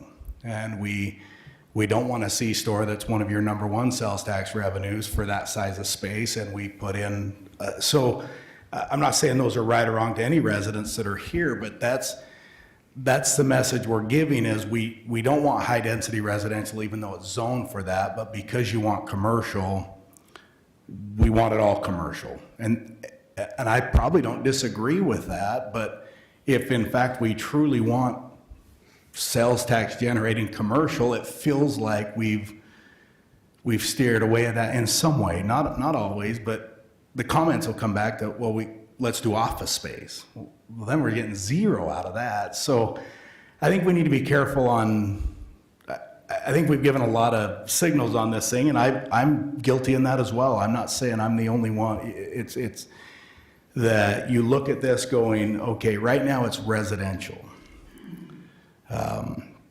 It's all residential. And from day one, I would hate to see this all residential, and that was the direction and the discussion that was, man, I think for most of the residents, if this was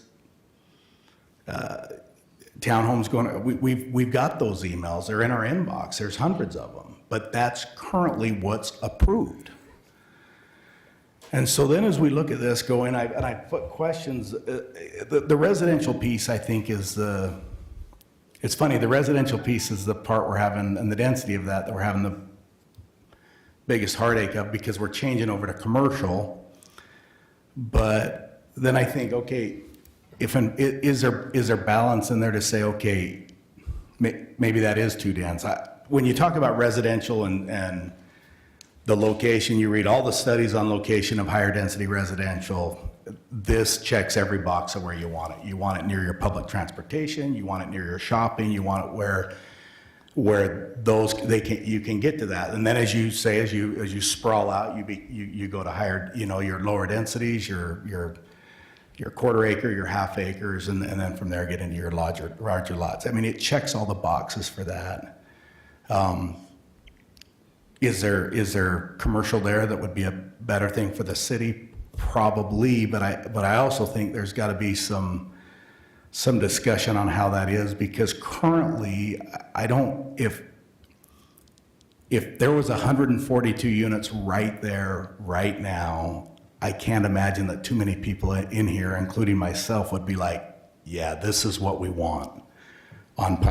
So I don't know on a mixed use if the housing piece of this, maybe those densities come down. I'm talking phase 2 on the plan.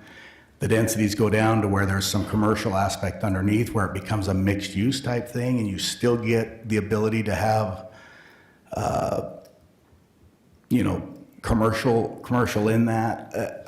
I just look at this and I just feel like there's been just a lot of, again, you go meet with neighbors and everybody that lives close to this is going to have a differing opinion on the piece that might be the piece they don't want. And we would be the same. I mean, you would ask us, it would be just the same. So I just, from as we've gone through with pieces of, we're not going to make everybody happy. You look at, if you go back and read the Harmon's minutes for those that are here, and maybe several here were in those meetings, there were a lot of people that were not happy with Harmon's. And maybe there's some today that aren't, but from a economic side, from the city, and just being able to, I ran into Krista there, I mean, just being able to, what that is, I mean, can you imagine, Harmon's is such a great asset for the city, both economically and what it provides for the city. And so this is a big piece. We don't have a lot of commercial. I do like the commercial layout. I like that we push the driveway, the drive-throughs to the back. I do like that you can actually see the front of these stores from that, but I don't know. I don't know from a council side if there's, the concern's been the residential and going from PDR to PDC and having the density in that with no affordability, I think that's the majority of the concern from in speaking with the council. Is there a better way to do that to where there can be both? Maybe, maybe not. I think that's where we're at. That's why we're here. So, but it has been a long process and something I think we need to get right as a council, and certainly not everybody. Right is really subjective in the fact that what is right for this project. Thanks, man. Lena? I actually really like this parcel as a PDC. I would love to see the whole thing be a PDC and be commercial development. The hiccup that I have is, I stated, I know you weren't here, but Julian was, when we did the general plan amendment, was the apartments for me, because it appears that it's a way to avert getting around our residential apartment ordinance, where we limit the number of units unless you can provide the affordability that the city desperately needs. So for me, those apartments without the affordability option are a no-go, and Julian knows that. I explained that to him. I do walk this area probably weekly, if not 2 or 3 times a week, because I live right by there. I actually really like the man caves, where you've positioned the man caves. That is an area between the wash and the loading docks of Harmon's. You're never going to see anything else back in there. So from my perspectives, those man caves tucked back in there are a good option. I just have a real hard time calling it a PDC to avert the residential ordinance for our apartments without an affordability that gives a benefit to the city. So that's where I'm at. Thank you, Lena. Krista? And Lana, just Sure. respond to that very quickly. This site plan that is the compromise between us and the city, knowing that the whole understand. thing is just residential, and that's what we do. We don't do commercial. We are residential developers. So for us to make those concessions and try to be neighborly and bring in tax revenue and all that, that's the culmination of what that looked like. I understand. To you too, Councilman Shaker, that's getting the commercial that was kind of our, hey, instead of going all residential, let's do this. And if there's a different zone besides a PDC that this would work under, that'd be okay too, but that's just the zone that work for this. Yeah. And under our current ordinance, you couldn't get those apartments in a PDR zone because we wouldn't allow them unless you brought us the affordability. Then we just be townhomes. Right. Krista? I think that I feel a lot the same way. I would not like to see this be completely residential. I'd love to see the commercial aspect here.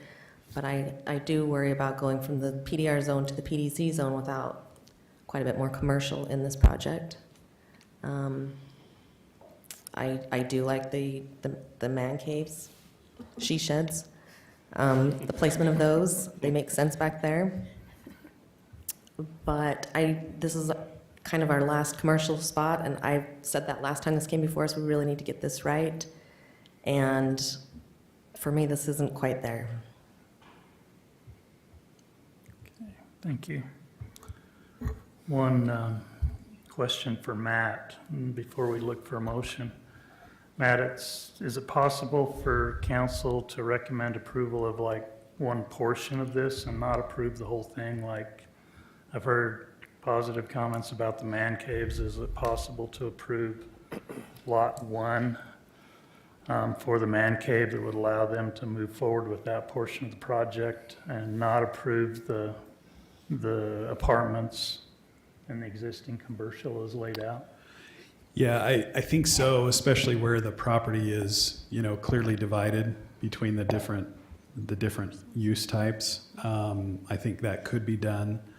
I think we would want to make sure that whatever decision is made, if it's a partial decision on the application, that we make clear what we're doing with the rest of the application, whether we're tabling it for additional consideration or whether we're, denying it. But I think we do need to consider the whole application, whether we approve only a portion of it or not. Just as long as we make that clear, I think I don't have any issues with that. Okay. All right, council, just give me an option before I go to a motion. Can I follow up on that? Again, I think I think we have 3 unanimous things in this, maybe not unanimous, so I'm speaking, I think the she sheds, I'm gonna call them she sheds. I think that, again, whether you like those, that is a great location for that. There's a great need for that. I think everybody here loves commercial.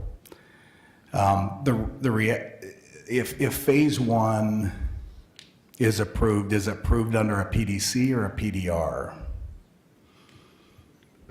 No, Phase 1 is PDR, right? It would stay PDR. Well, sorry, you're talking about lot 1 where the lot 1. This garages I mean, are. the application is for PDC. It's currently zoned PDR. I guess one way we could look at it is you could keep the current PDR zoning in place and adopt the project plan for lot 1. Is lot 1, do the lots, I know they're separately parceled, did they correspond with the phasing? So lot 1 is They phase do. 1, lot 2, okay. Yeah, they're pretty clearly divided between the 3 phases or uses. I don't know, Jim, that's not something we've talked about, but the project plan is before you. It's part of the application, and it's, it's potentially part of the approval tonight, so. right, that's my understanding. Phases is correct, phases 1, 2, and 3. Although Julian has told me in the past they were considering doing phases 1 and 2 concurrently if they got an approval. But they do have them separated into 3 separate phases. And so essentially, if you're talking about wanting it to stay PDR, but wanting to approve the man caves, I think you're limiting your approval at that point to an approval of the project plan, but keeping the PDR zoning For phase 1. for phase 1. Yeah. And then you'd have to decide what to do with the rest as well. And the question comes in, and I don't know the total acreage in phases 2 and 3. Do you have, I was scrolling through there, I was trying to get back to that. If phase 1, the storage, is that half the project? Is it a third of the project? I guess the purpose of my question is this. Ben, I think the total for Sorry, did you ask about 2 and 3? Correct. Okay, I don't know if I have that number. I have for 1 and 2, for all the residential, I think it's 11.66 acres. Right, we'd have to go to the subdivision plat Yeah. to No. get the acreage separated for each one. I don't know that we have that before us, but they included the phase 1 and 2 together. 11.66 because they were looking to get that density out of those two phases together. And then the 2.61 is the addition for the 14.27. Let me see if, We'd have to look on it. If you have yeah, let me access see if to I it. can pull up the plat and maybe I You can have tell you access that. to the plat. I don't have a laptop in front of me. And the purpose for that, I don't need the exact numbers, but let's say phase 1 is 6, and now if you move 2 into 3 together, let's say that's 11. My purpose on the question is saying if it's approved as a PDR, which it is a PDR, and you approve the project plan for phase 1, which I would support, the applicant could come back if everything doesn't work, comes back and says, all right, in phase 2 and 3, because it's PDR, we're gonna keep it PDR and build, if it's 11, you're building 88 townhomes, which meets the current zone. So I just, as we go through this, we need to understand that's the approved project as it stands today. Can I counter that just a little bit? Okay. Because the no pasture plan, we have a development agreement already on this property. And so it's not, there's no apartments, there's no townhomes shown on the no pasture plan for this parcel. It's actually, it shows neighborhood commercial and destination mixed use for this land. And so that's where it's kind of difficult. Like, and even if somebody does come back in the PDR zone, it still has to go through the same process. And council would have that same question, should this be commercial or a lot of townhomes? And I think we can tell that would be a difficult path for any developer. But the zoning, the densities still remain under the PDR zone. That's, again, we can have that discussion. Still has to be approved. Agreed, but I'm just, like I said, I would much rather see commercial. I'm totally for that, and I think it's the approved location for commercial. But as an applicant comes through, we're trying to find the mix in there, what's the best mix. And for some may say, and I'm probably the majority, that all commercial's in there, but the current zone's not that. And so we can say, well, we all want commercial, but that's not the current zone. So, and I'm speaking from a land use, and Matt, correct me if I'm wrong, you could say, well, now it checks all the boxes, but we're still not going to approve it. What's the basis for that? And I think the difference, Jarrett, with what you're saying, is at that point in time, you're not coming in for a general plan because it already has a zoning designation. So at that point, all they have to do is prepare a site plan and bring a site plan. It still has to go through the approval process for the site plan, but it's just a site plan approval. You're not talking anything with a general plan change. And so you would be restricted to making sure it complied with the land use under just the site plan in a PDR. We still have to have elevations though, and the landscape plan. That's right. You'd have to have all of that. Yeah. But you are more restricted in your approval because it would already comply with the zoning ordinance.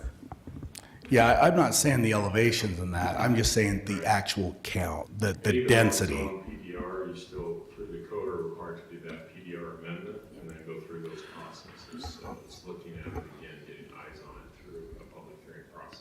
Yeah, but the density that's allowed, it doesn't change. If you're not asking for a density, well, maybe you only get 7, so maybe that goes to 77 with roads and all of that. But again, I don't think anybody here wants that. I think the applicant doesn't want that. We're trying to find something that is best for this. But I say that just so I think there's misunderstanding of what can go there. And this has been going on for, as said, the applicant's we've had, I don't know how many meetings on it, 4? Thank you. 4 years. With these discussions. So it's, and as I said, it's a variety of concerns from neighbors, and they're different on that, so. Do you want to know the acreages? I've got the plat. I would. So Lot 1, which is the man caves, is 6.44 acres. Lot 2 is 5.22 acres. And Lot 3 is 2.61 acres.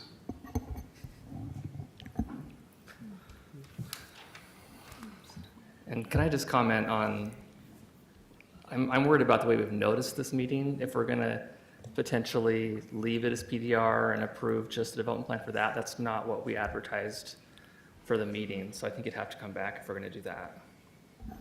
Like it says right on our agenda, it's going from PDR to PDC. I actually disagree with that, Jarrett, and the reason I disagree with that is because what you would be approving is the same project plan that's before you.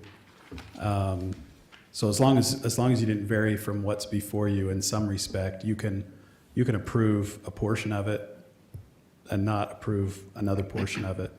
I would agree with you if we were doing something that was totally different from what's before the council, but that project plan is before the council if we're talking about the man caves.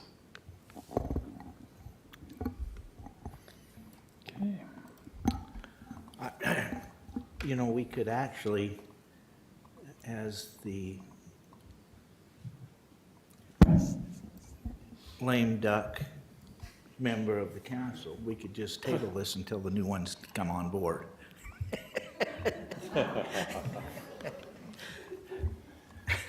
Make them have the hard decisions you need. Kind of like you did when you ran for county commission. Yes. It is a hard decision. I mean, there is some very positives to what we're looking at, and there are some negatives to what we're looking at, and it's not going to be a satisfactory decision no matter what we do for the residents. And I know we mentioned that we haven't had a lot of comment, but I certainly have had a lot of comments sent to me, and a lot of them are, we want the commercial, we don't want the high-density residential. Then there are the others that don't want the commercial, but the man caves and the density and the apartments are not that bad. But so it's mixed with everyone. Everyone has their own opinions and trying to come up with a solution, as Jared has suggested, and also Ben, is one of those times. But my question to you is, what has been suggested, is that something that you would be willing to look at as a developer? 100%, but we've been taking all the suggestions and taking them to heart for 4 years, and we've compromised on everything. And Ben said it best. I mean, we had this pickleball center with restaurants and cafes and all this stuff, and people didn't want it, and it broke our heart to throw that away. I mean, we wanted the C-store, which my partner Joe and I were actually going to own it. I mean, we were going to do it with Maverick or Terrible's, and they were going to let us have ownership. We were very proud that we were going to do that, and that's one of the highest tax bases in any city is these commercials. There's these C-stores. Threw that away. So this really is, you know, the definition of a compromise is everybody walks away unhappy. We're not unhappy. I'm a positive person all the time, but I think the compromise that we've come to is, I don't know where else to go from here. We have taken every suggestion, taken it to heart, reflected in the site plan, and I haven't talked to Joe about this, but to get this done, because I don't know how much more I can do this before I jump off the building. But what if we did away with 48 of those units? And Joe, I know he's watching and listening right now. Hi, Joe. What if we just lobbed off those east 48 units, drew a line around it, and called that, well, I don't know what it'll all be congruent, and it'll all look like it's a single project, but why don't we just do those 48 units in commercial? And I would have to say that's probably our last compromise. I mean, I think then we've given everything we can give. And if that doesn't work, then we will just get the architects going on our townhomes, and we'll bring it back and pray for some density bonus. And if it doesn't work out, it's okay. And because we have to do something. We have investors, land is free and clear, so we don't have that pressure, but we are now beginning to get into pressure. And is that something, Councilman Drake, if we said, okay, let's add take those away, and now we're down to 48 units of high density, and we do another 1.5 acres of commercial, is that the compromise that gets us over the finish line?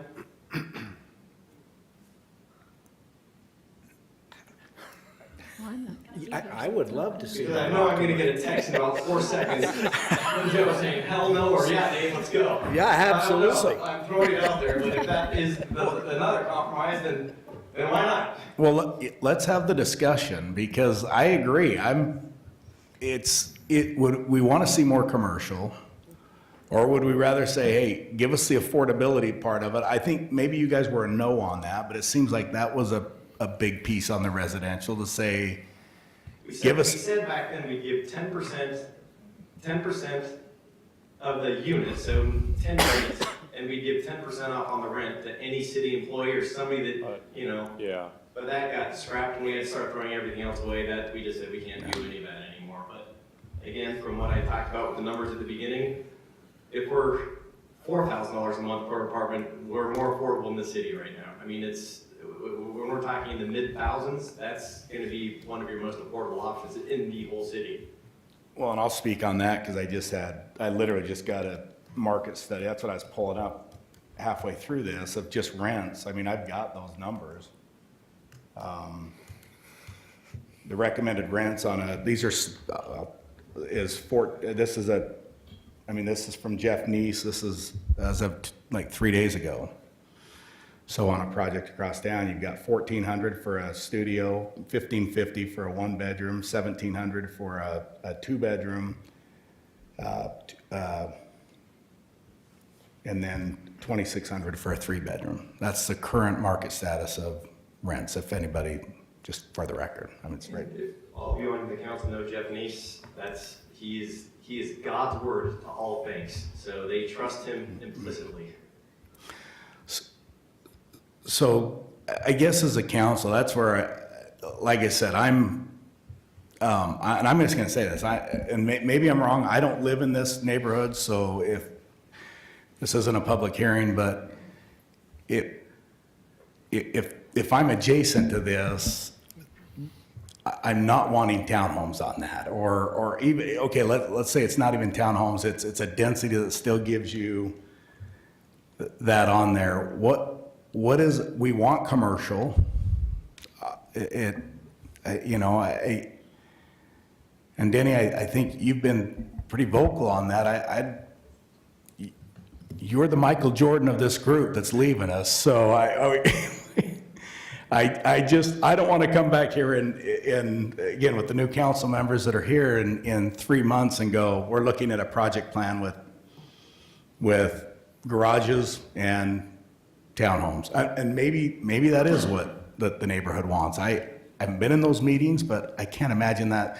From the emails I've got sitting in there, I just can't imagine that's what's wanted. And so now we're looking at going. That would actually break my heart if that's what they actually want. Is we bent over and moved heaven and earth to get this done. And I know that. And there's a couple pieces of that. Again, the C-store piece, if you go to Ivan's, they built one that you can do it. It's proof that you can do a C-store that is very complementary to the neighborhood with lighting and all of that. And you're right, if you go read the numbers, they're big numbers. It's so, I'm sitting here going, like I said, I don't know the right answer because I think what's approved is the wrong answer. I think we're trying to compromise to get a right answer. And there is a giant housing, a variety of housing. I don't disagree at all that affordability seems harder than ever at the rates they are today, but, you talk to my parents and, $50,000 for a home at a 11 or 12% interest rate was the same. So it seemed unattainable. But we've got to come to something.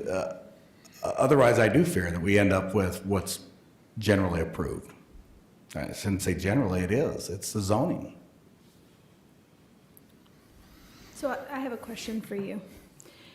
If Lot 1 was considered for the man caves and leaving the zoning as PDR, And Lot 2 and Lot 3 were tabled, I'll say tabled, for you to come back with a better plan, whether that's changing it all to a PDC and coming up with a large commercial complex, whatever that might be. Is that amenable to you?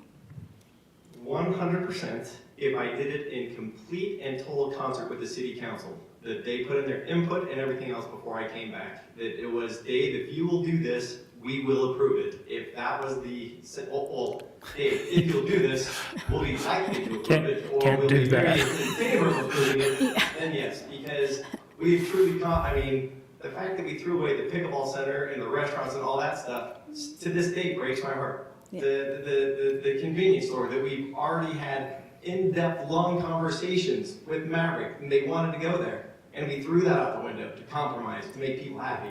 I just can't go spend another $100,000 doing more site plans and elevations in concert with everybody to get told no again. We can't do that. To the point, again, where we are not commercial developers, we would rather keep this PD and do solid housing. And this is truly showing our commitment. There's not a council person up here, or a neighborhood person, that can say that we haven't done what we said we would do to this point. And at a certain point, we have to do something. And I'm at the point where when you say come back and do something, this is all of my creativity up here. So if people have ideas and they want to sit down and say, okay, Dave, let's try to get to this big box here. I'm all for it if we're working in conjunction with each other to get to a yes. And Jim is my first yes, thank you. No. For them. Boy, you're quick. Anyways, just looking at the units, so they have 28 man caves, or she says. And there's 96 apartments if you took half of them out, and that would be 48, that would be 76 units. And the acreage of half that lot and the entire lot for lot 1 is 9.05 acres, so you'd be around 8.4 units per acre, just taking the number of units by the acreage. So what you could look at is phase 3, the commercial use. I think it can be better than that. Phase 2, Councilmember Wade talked about mixed use. It's not mixed use, it's just apartments. They're separating the uses. Maybe 48 units go there. Upper floor is ground floor retail and office, but it's a different concept, a different layout that has to be looked at for phase 2. So you get that more commercial mixed use, and then you get the layout of the she shed townhomes, but that's a different project plan, a different layout. We need to get creative. How does that lay out? What are the shapes of the buildings? Do 2 units, 2 levels of apartments work above ground floor retail or office, or is it 1? But just in a nutshell, the number is 8.4. If you take the number of units, if you remove half those apartments, you take the she sheds and you take that acreage and divide lot 2 in half, you're at 8.4 units per acre. Just those are the numbers. Thank you.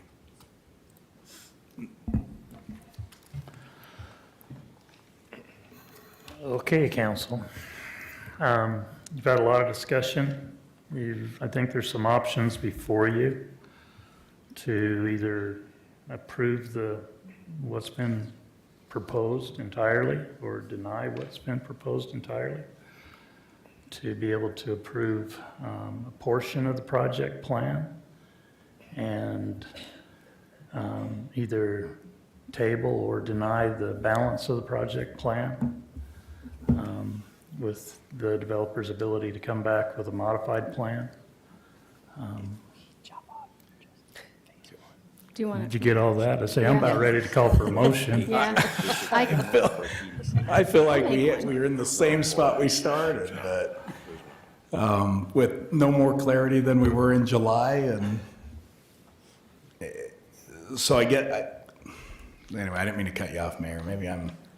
Okay, well, I'm ready Do to you call wanna- for a motion. I feel for you. I think you are never going to make everybody that lives up in that community happy. I'm sorry, but I think that's the case. You're going to have people that are going to hate the commercial, you're going to have people that are going to hate the residential, and you're going to have a council that's going to have to come to terms with that. And on KSL this week, there's a project that got approved in Salem for 550 units in a golf course.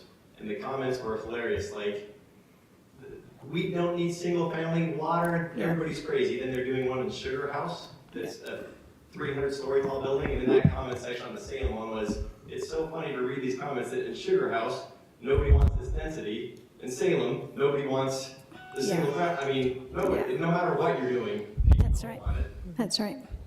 So I think, I'm not going to have a dog in the fight, so I think I'm going to make a motion. Go for it.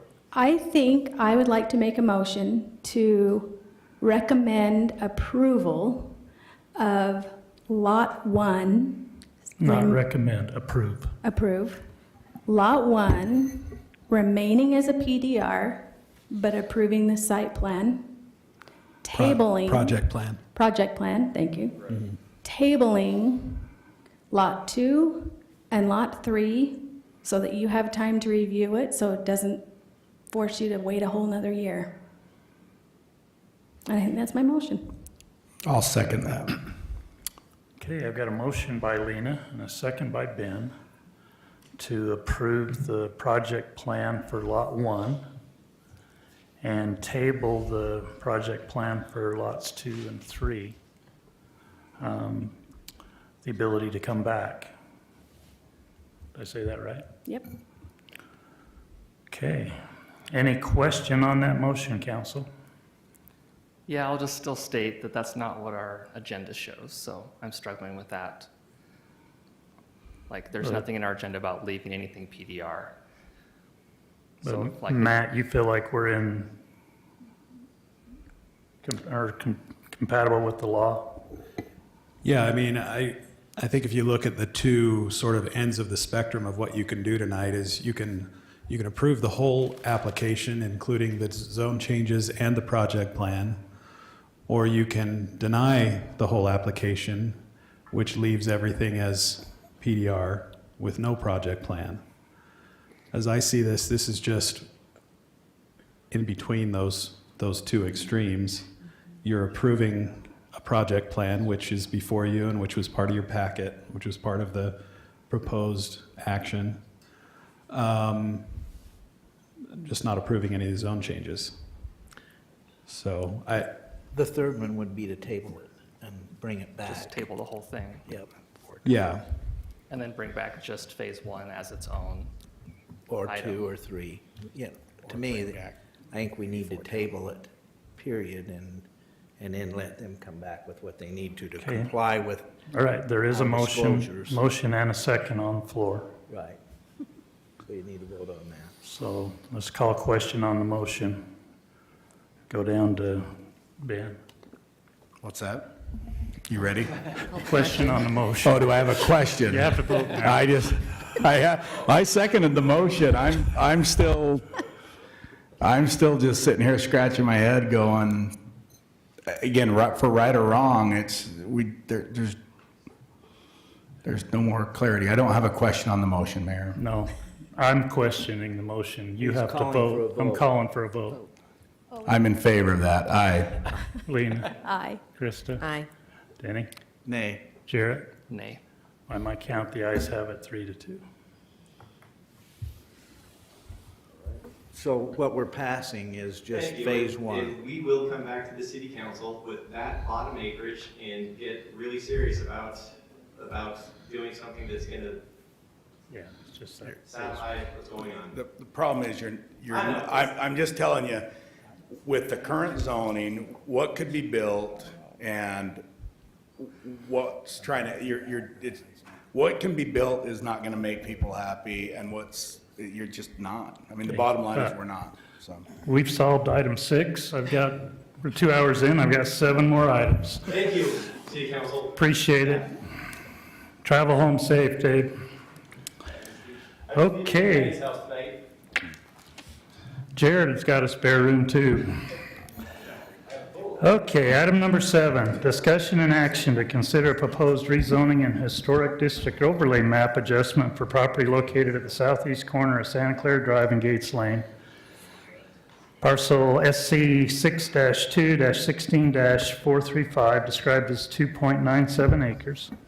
Granite Peaks Investment LLC is proposing a rezoning of the subject property to allow for the R110 Single Family Historic District Zone on a portion of the property, 0.52 acres, with frontage on Santa Clara Drive, and the remaining property, 2.45 acres, with frontage along the future extension of Benelli Trail, to be with the RA Single Family Zone, and consider approving ordinance 2023-24. Additionally, the applicant has requested that the historic district overlay be adjusted on the city zoning map to follow the described zoning boundary.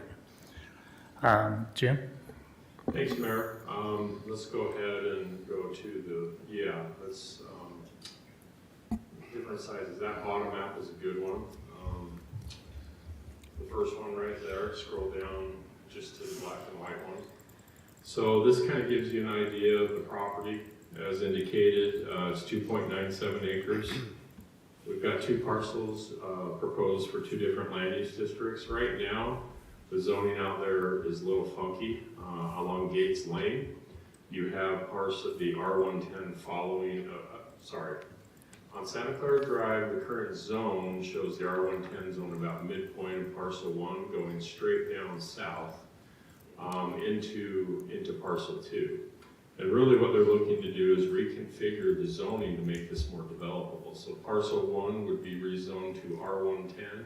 It would be in that historic district overlay and require historic district review of future homes. There's enough for 2 building lots there.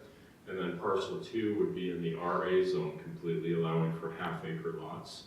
And so that's the rezoning request to R110 single family to allow for those 2 homes on 10,000 square foot lots with frontage on Santa Clara Drive.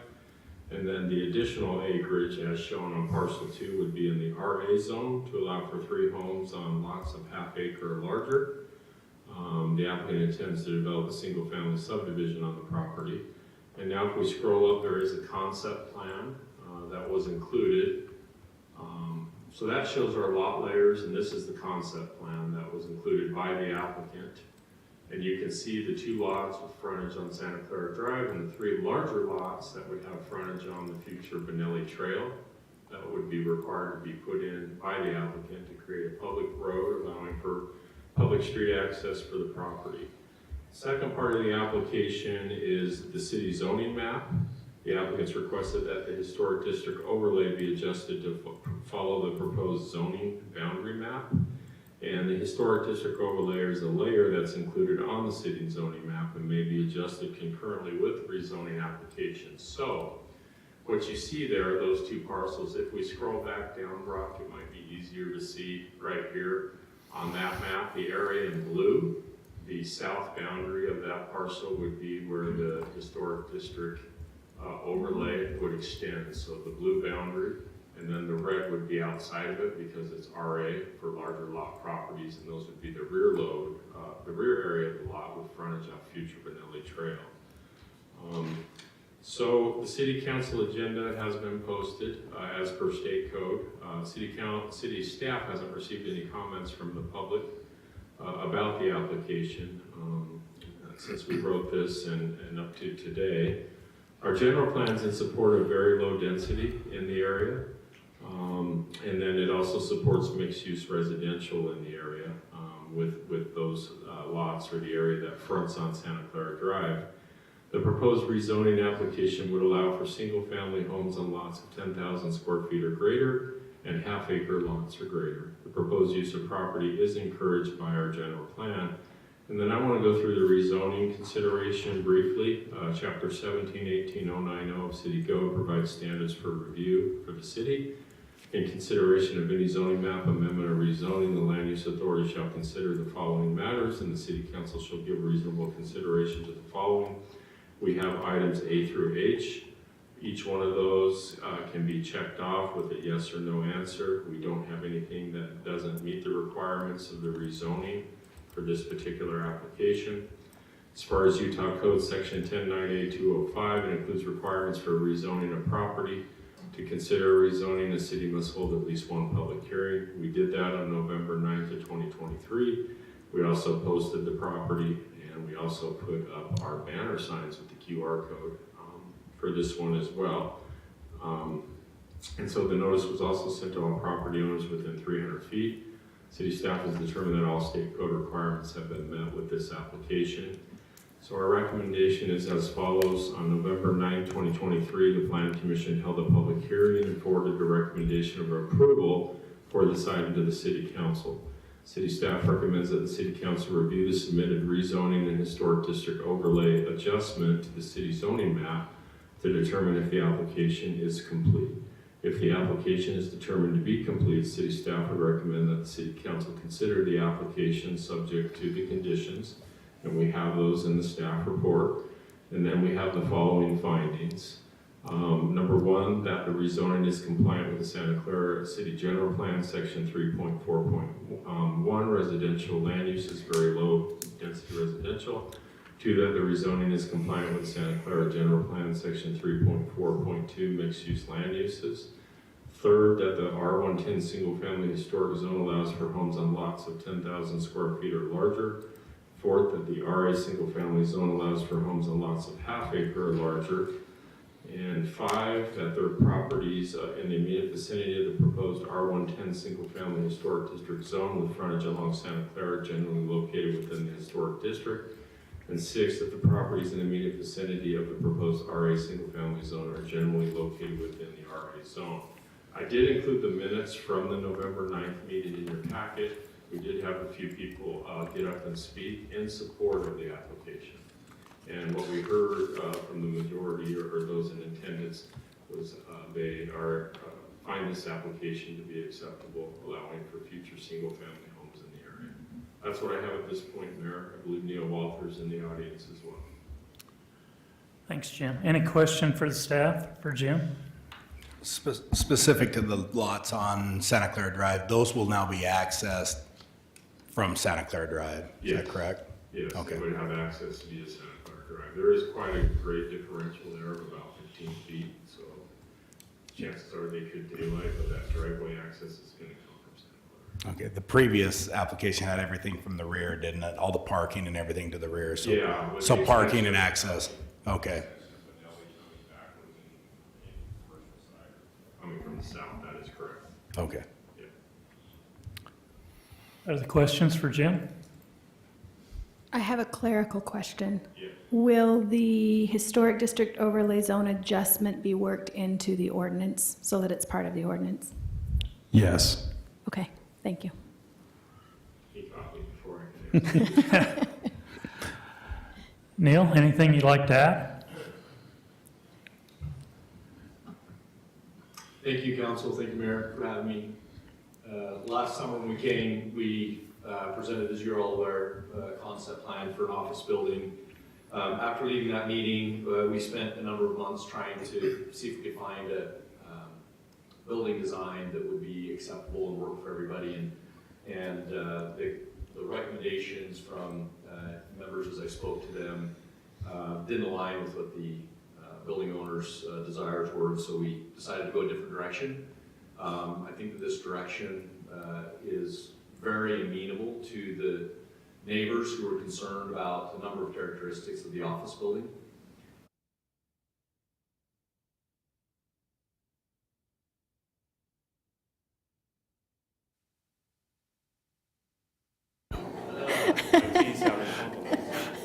So many of the individuals who had opposed the building came and spoke in favor of the lot layout. Again, the reason for the adjustments is all of the lots on Santa Clara Drive are R110, and in this particular case, there's a strip of R110 that goes along Gates Lane, and all we're trying to do is align the lots to match the balance of the existing development on Santa Clara Drive, and we recognize and are perfectly happy with the process of working with the historic overlay and the Heritage Commission to try and make sure that as we work through that design process, that those homes facing Santa Clara Drive are compliant to work to meet those requirements. So, thank you, Mayor. Thank you, sir. Questions for the applicant, council? Thank you. Thank you. Okay. Any discussion, council? If there's no discussion, I'd look for a motion. I move that we approve the rezoning for the historic district along with the changes in property design to residential R110. What number is it? I can't see the number. Number 7. Number 7, as presented. Okay. And Go ahead. the ordinance. And approve the ordinance 2023-24. Yeah. Include the ordinance 23 dash. 24. Second. Okay, let me see if I can repeat that motion. I'm glad Denny took Chris. Ask Chris to read that one back.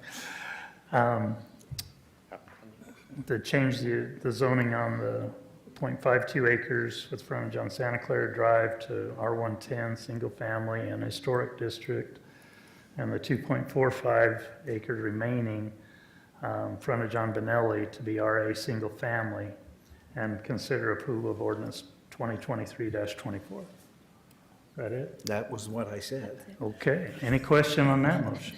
Should we also include that we are adjusting the overlays boundaries to match? Yep, you meant to include that? I did. Who seconded? I did. You're Yes. okay with that Yep. inclusion? All right, that is included. Any other questions? Okay, let's do a roll call vote. Jarrett? Aye. Danny? Aye. Krista? Aye. Lena? Aye. Ben? Aye. Ayes have it, 5-0. Thank you, council. Item number 8. Thank you, council. Thank you, Neil. Thank you in advance for the great things you're going to do for us when the session starts. Thank you, Mayor.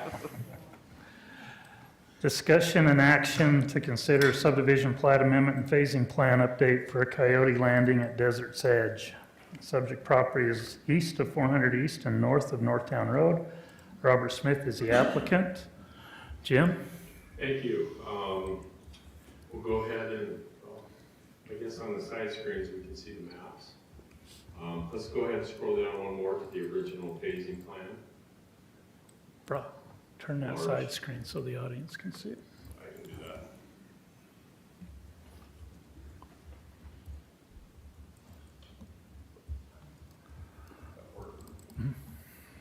Thank you. Okay.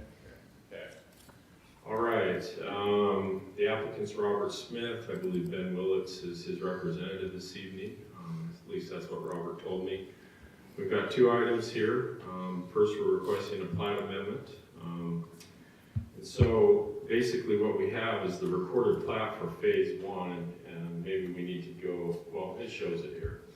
For phase 1, includes a total of 24 townhome units within 5 buildings. The applicant is proposing to amend the plat to include the front porch within the designated building envelope of each unit. The front porch element is part of the primary structure and includes support poles with location on the ground. Additionally, the applicant has expanded the limited common area behind the units to include the entire area behind each unit. And a correction has been made to the amenity area to identify it as common area rather than limited common area. And so that's the subdivision plat in your packet, even though we've got the amenity plan. If you scroll down, there's an actual subdivision plat. I want to go through the original phasing plan. So phase 1, as you see kind of in the red area, includes a lot of the internal street system, the 24 units with that back onto Hamlin, and the boat RV parking area kind of up in the left-hand corner that you see there. When this project was approved, the applicant indicated that they were going to put all of those amenities in with phase 1. And so it included all of those amenities. Phase 3, which is in the green color, that includes 44 townhome units, centrally located open space, detention basin, and public road improvements. And then phase 4 is also townhomes. And the reason I'm going through phases 1, 3, and 4 is those are townhomes. And those are the ones that he's proposing some changes to the amenity plans with each phase. And so that was the way it was approved with the original phasing plan for the overall project. Now, if we go to the next plan, the new plan, and we open that up a little bit. Is this the one you want, Jim? What's that? Is this the one you want? Yeah, that's the one. It's just a smaller plan. The applicant is proposing to update the phasing amenity plan for Coyote Landing at Desert Edge, and it's as follows. So phase 1 that you see there, and you might be able to see it well on your own screen, this would include the clubhouse, the main pool, the spa, and pickleball courts to be completed by the end of phase 1 vertical construction. So we've been issuing some permits for phase 1.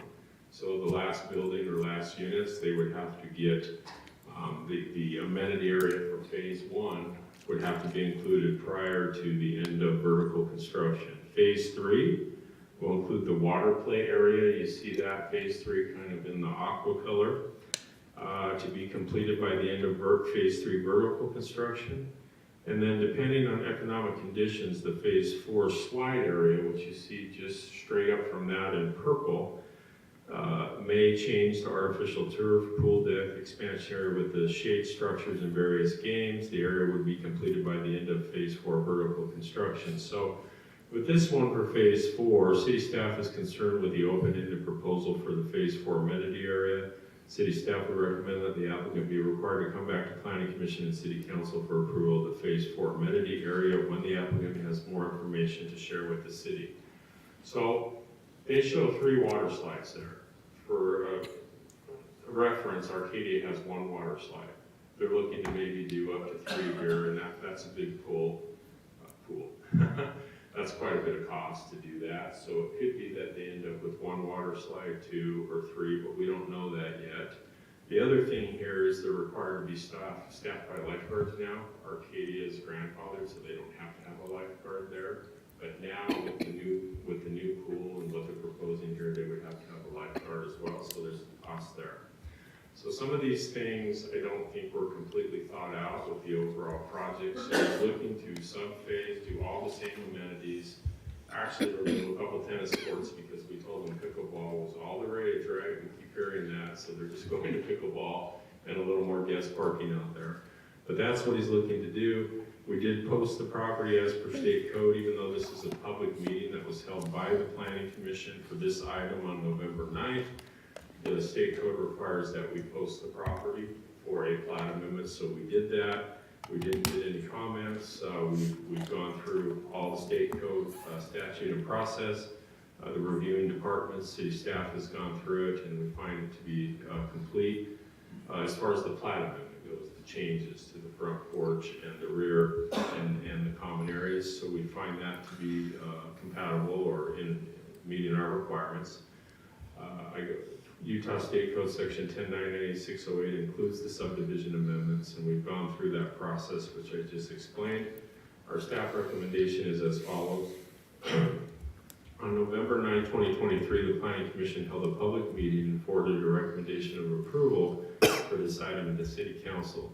City staff recommends that the City Council consider granting approval of the plat amendment. That's the phase 1 plat amendment area for the first 24 units, and updated phasing amenity plan for phases 1, 3, and 4 for Coyote Landing at Desert's Edge, subject to the following conditions.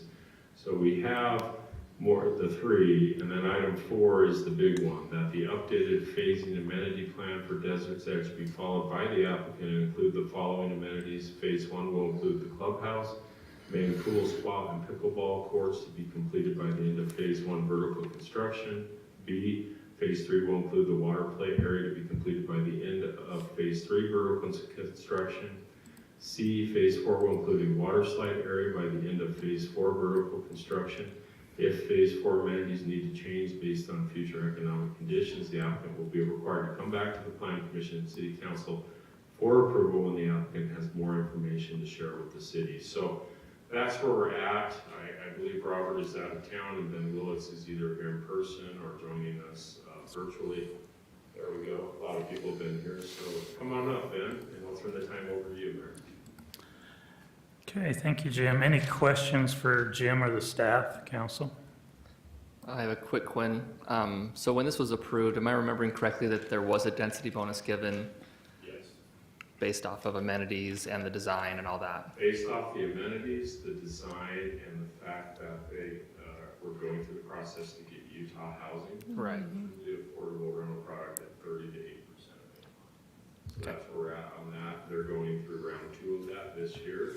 We're supposed to have a decision on the funding for the overall apartment project by the end of the year or in January, is what we've been told, probably January.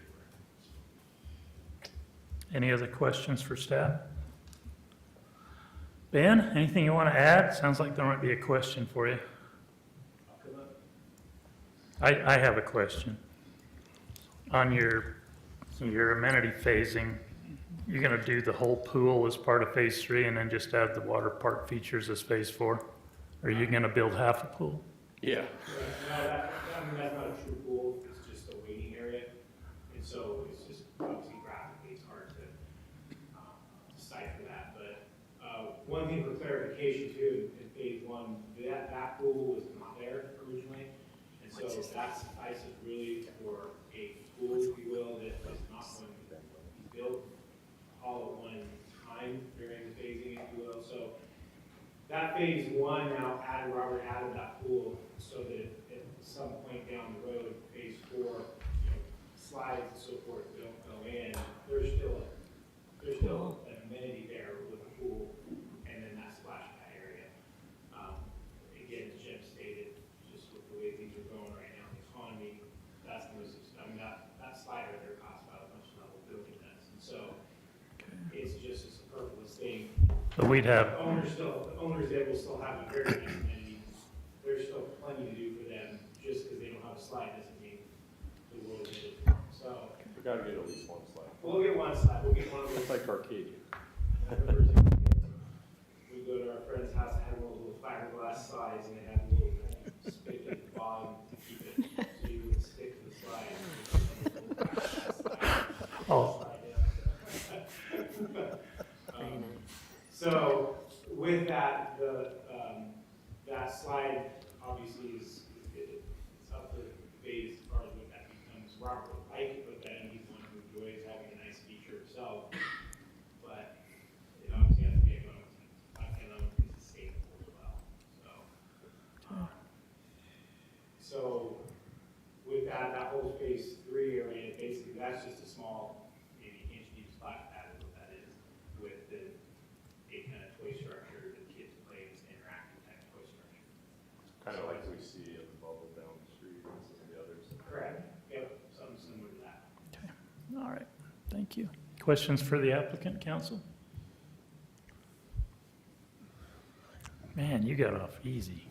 You did a good job covering the bases. Jared, are you concerned about your issue? You got density bonus off of that, now you're pulling it back? I'm gonna sleep well tonight. Thank you, Ben. I mean, it's like a bait and. Okay, council, any discussion on this item? Now we're gonna pull it back. Do you want to elaborate a little bit? Okay, if there's no discussion, I'd look for a motion. Well, I did, no, I'm not counsel, but I'll add my thoughts on this, and it pairs with Jarrett's. That the applicant came and presented this plan, and in so doing, he got a density bonus based on what he presented. To now pull that back and say, now I don't want to do that, but gonna want my density bonus still. But he received it based on what he presented he would do to council, or for this project. I think there needs to be some just understanding of like, how does that work? I mean, can I come and present you with this, but then when it doesn't work for me, am I gonna pull back my density bonus and not I take think you that? pull back every unit in phase 4, the way I'm interpreting it. This amenity has to be approved before he gets approval to do any unit in phase 4. Yeah, And still gotta- there's 6, 12, But as the 20-something units in phase 4. But it would also carry over to the other phases that he got it in. Sure, but if he elects not to do an amenity in phase 4 amenity because of cost, the density bonus goes away and he's gonna lose the majority, if not all, those units in phase 4. I think the city still has some pretty good leverage there because he hasn't completed the amenity that he did for the bonus. And so whenever that bonus runs out, it stops right there. But if I understand correctly and how it goes, he doesn't have to complete that amenity. But he has to bring the Until- plans back and make it part of the project plan. Okay. So we would have. So you would know it. it- To us before we started any permits. in phase Exactly. 4. You would know exactly what you were getting before he started taking permits in phase 4. We could add that as a deed if you feel like you need. I think I'd probably suggest that, because that just takes the density bonus question away. And that's the question is, does he still get the bonus? And as part of that, if they added, he mentioned that they added a pool in phase 1 that wasn't on the plan that we saw. So you may have to really tackle that too, because he added an amenity that wasn't on there. That So you'd have to you're gonna kinda- have to give some credit for too. Exactly. And the way we do our density bonus, it's not point-based or anything based on square footage. It's a little subjective. Yep. Well, we're talking slides, right? We're talking 3 slides? Or whatever they propose. Well, yeah, on the What's original. shown on the plan, you've- or the little one he talked about, the 12-footer with the hose attached to it. Whatever they're gonna do, it has to come back for that phase 4 can take out a building permit, so you know exactly what you're getting. The doughboy. Yeah, you lost 2 tennis courts, you added 2 pickleball courts, you added a pool. I mean, he still has the affordability part. I think I think the way it's written is, as you get into these things, again, you're showing on here what it lays on a 2D plan, but you're right, there's nothing in there specific that says this is exactly what we're putting in. And so you can go all over and find amenities far inferior to what's shown here. And again, I think the way Jim and them have worded it, staff, is Yeah, perfect. He's got, short-term rentals. There's other things that come into play that amenity plays a huge part in. I think that just needs to be defined before he has the ability to build every unit in the project.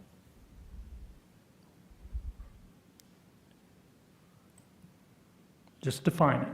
Define phase 4. And if it's less than what's on this really cool spirals and all kinds of triple slides, then at least show what it's gonna be, so we know. You've got 30 units tied to it, roughly. To phase 4. So I think there's gonna be I think he'll be held accountable on that. You got 30 units built into that, so. I think we just say define phase 4 amenity area before the units in phase 4 are constructed. Isn't that what Yeah. isn't that what it said in staff?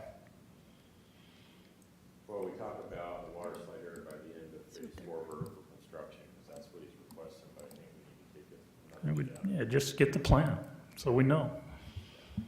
We know they can proceed with 1 and 3 if you're comfortable, but 4, no. Until we know more.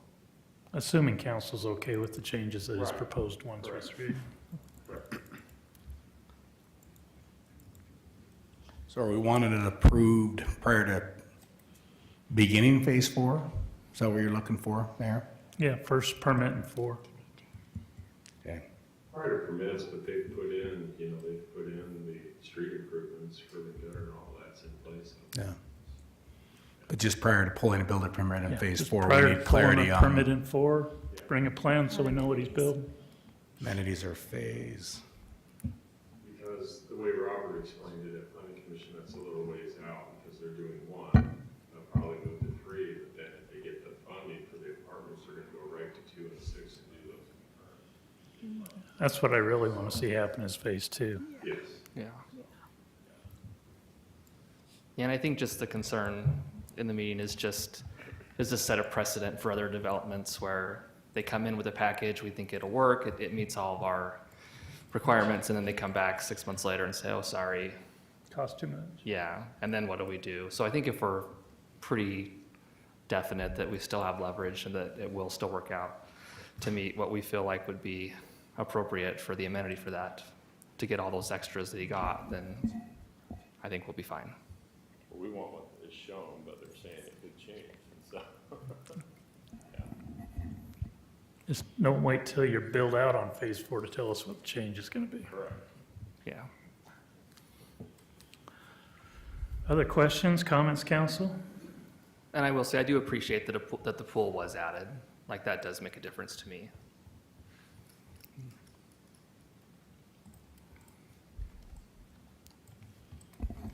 Okay, if any other discussion, no other discussion, I could look for a motion, council. I'll make that motion. I think Lynn is gonna help me with it. She's looking up the staff recommendations, but I will make a motion that we approve the subdivision plat amendment and phasing plan for Coyote Landing and Desert Edge, adding the 4 staff recommendations with additional note that phase 4 amenities must be approved by council prior to permit being pulled in phase 4. Second.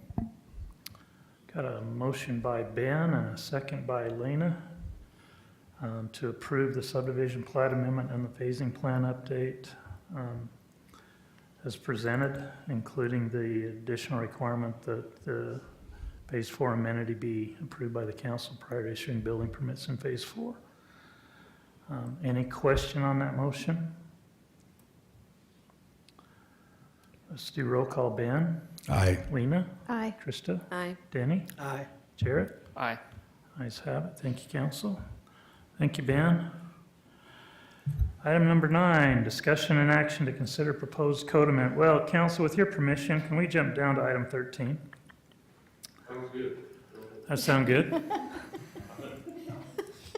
We've just got people in the audience, so let's go ahead and get them out of here, because I know they're not here for Gary Hall's tax certificate. Item 13 is discussion and action to consider an amendment to the Black Desert Development Agreement. Matt? Yes, I know we've discussed this before, council, but this amendment to the development agreement came about just really prompted by the progress that's been made at Black Desert since the original development agreement was signed. Our original plan was to bring this to you when you receive the final plat for South Village Phase 1, so that you could consider this to be approved at the same time as that final plat. However, it's now looking like that final plat is probably going to go through the new administrative process for final plat approval that you recently approved and which was mandated by the state. And so with that change, we thought, you know what, let's just get this in front of the council now, frankly, in front of the current council, since you have history and understanding of this project and the development agreement already. So we wanted to present this to you tonight for your approval, and then the South Village Phase 1 plat and subsequent plats will come later. So in a nutshell, though, if I can just kind of briefly summarize the changes in the development agreement, really it came down to a handful of things. One is, the original development agreement had some language that was based around the idea that there would be a golf course maintenance facility in a particular location. And as development commenced, that facility ended up being moved. We ended up signing a temporary maintenance facility agreement with the developer that was previously approved by the council.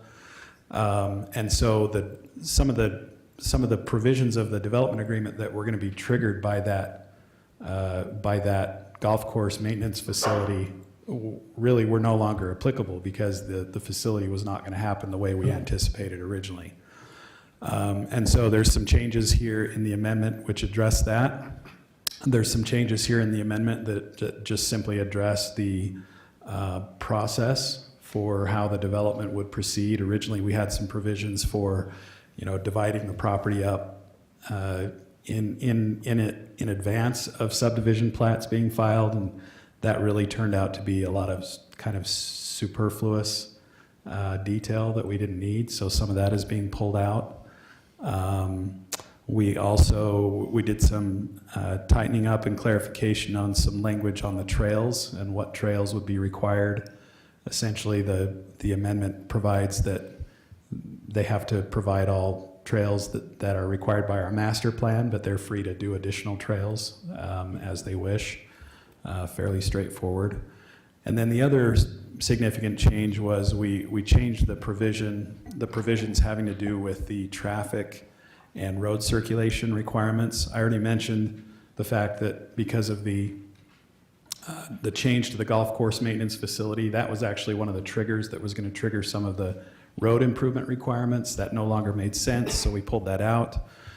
We also made a fairly significant change to those requirements when Dustin and staff decided that the city basically had the impact fee funds available to do the traffic signal improvement at Red Mountain and Pioneer Parkway. So we made a change there so that that's no longer something that the developer has to coordinate, but that will be taken care of with impact fees. That basically covers the major changes that are in the text of the development agreement. The other thing I want to address with you is the exhibits. You may recall when we did the initial development agreement, we had a sort of a rough master plan for the Black Desert project. At the time we approved it, the only layout that we really had was the layout of the golf course. We didn't really have any information about what would be happening in the different areas of the project. We have a little more detail on that now. We've actually done preliminary plat approval on South Village Phase 1, and so we know what that layout looks like. That information has now been incorporated. The new alignment of the golf course has now been incorporated into the exhibits. Probably the major change, which I know some of you on the council have been very attentive to and very concerned about, is the change to Area 6, which everybody knows is the area along Pioneer Parkway where our trail is located, with the lava area that the city was very concerned about preserving, and frankly the developer has been very attentive to it as well. The configuration of Area 6 has changed. The preliminary plat that was approved for South Village Phase 1 actually extends partially into what was previously Area 6 in order to make that road connection to at the east, the south, I guess the southeast of that subdivision. And then there is contemplated that there would be a Phase 2 plat potentially brought to the city for that would affect an additional portion of that Area 6. You'll note on the two exhibits that have been provided to you, there's one that's an overall plan, which is kind of in pink and green. That shows the entire project. But then there's a second map, which is prominently blue, a couple of shades of blue, and you'll see that there's an Area 6 area designated in dark blue at the bottom end of that detail map. It's the same area that's shown on the overall map, the pink map. But on that detail map that has the different shades of blue, there's an area that's designated in pink, which is we've had the developer designate that as future South Village Phase 2. We had some discussions with the developer about how to depict that. And frankly, this was staff's idea of how to show that we anticipate there will be some kind of an application on that property. We've seen some concepts of what that might look like, and it included a couple of residential building lots with some space preserved as open space, non-buildable area. But we really don't know yet because we don't have a formal application for that, and so that's why we've designated it the way we have. We recognize that this changes Area 6. It reduces. It definitely reduces the area of Area 6 from the way it was previously designated. But frankly, a large portion of that was demanded by some of the things that have already happened or been approved up there, including South Village Phase 1. And so this was our attempt to show the current status of development and what we anticipate to happen in the near future in those areas. I think the developer understands quite clearly, given all of the discussions that we've had about this area, particularly about the future South Village Phase 2, that they're going to have to preserve a significant amount of open space there. So we don't know what that configuration looks like, again, because we don't have a formal application for that currently. But I think staff is prepared to make sure that a significant amount of that area is preserved. Anyway, that's basically a summary. I know you may have questions, and I'm certainly will try to answer those if I can. Okay, council, any questions for Matt? It's something we have talked about in work meetings and in the monthly meeting we have with Black Desert. So any questions? Okay, if there's no questions, I would look for a motion.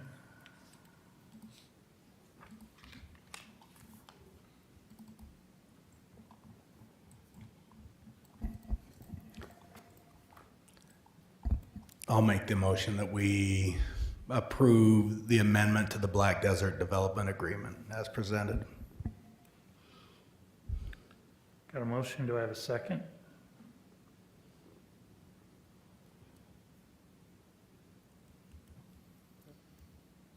I'll second it.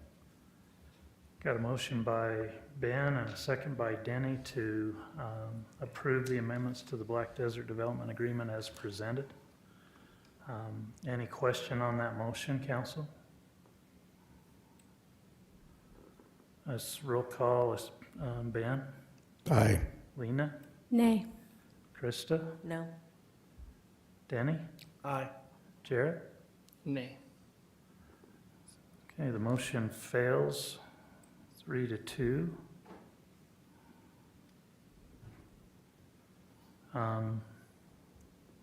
Can I have a little discussion? I was going to say we're going to have discussion because we need to give the legal staff what needs to change in order to bring it back. So I think just my concern is when we approved the South Village, I didn't think that was also changing the Area 6 lines, because we just left that lower portion undefined in the meeting, was my understanding. And so I'm just a little worried that we're changing the boundary, so it's exact now, without a lot of discussion on where that line should end up based off of the previous map. I'd love to have the previous map in front of us so we could at least compare. And is that the previous map? I don't think so. No, but Brock's probably got it. So The one yeah, with the hatch. Actually, I don't know if you can see it. I think this is the one that shows the hatching with the previous Area 6, but I can't see it from here. Okay, all right. The original Area 6 was a little larger. Yeah, I mean, you can. The acreage was about 18.85. Right, you can see the impact. So just so everybody's clear, I know this map is a little bit confusing, but the light blue is the Phase 1, South Village Phase 1. The dark blue is essentially everything outside of Phase 1. The hatching is the former Area 6 as it was previously configured. So if you look close, you can see that there's been some changes or some impact to Area 6 on the golf course side. The preliminary plat that was approved for Phase 1 of South Village impacts that northern portion of Area 6 to make that connection over to the east.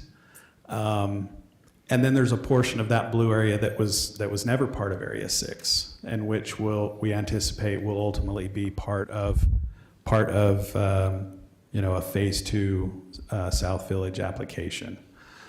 And so the discussion that we had with the applicant was how do we show this.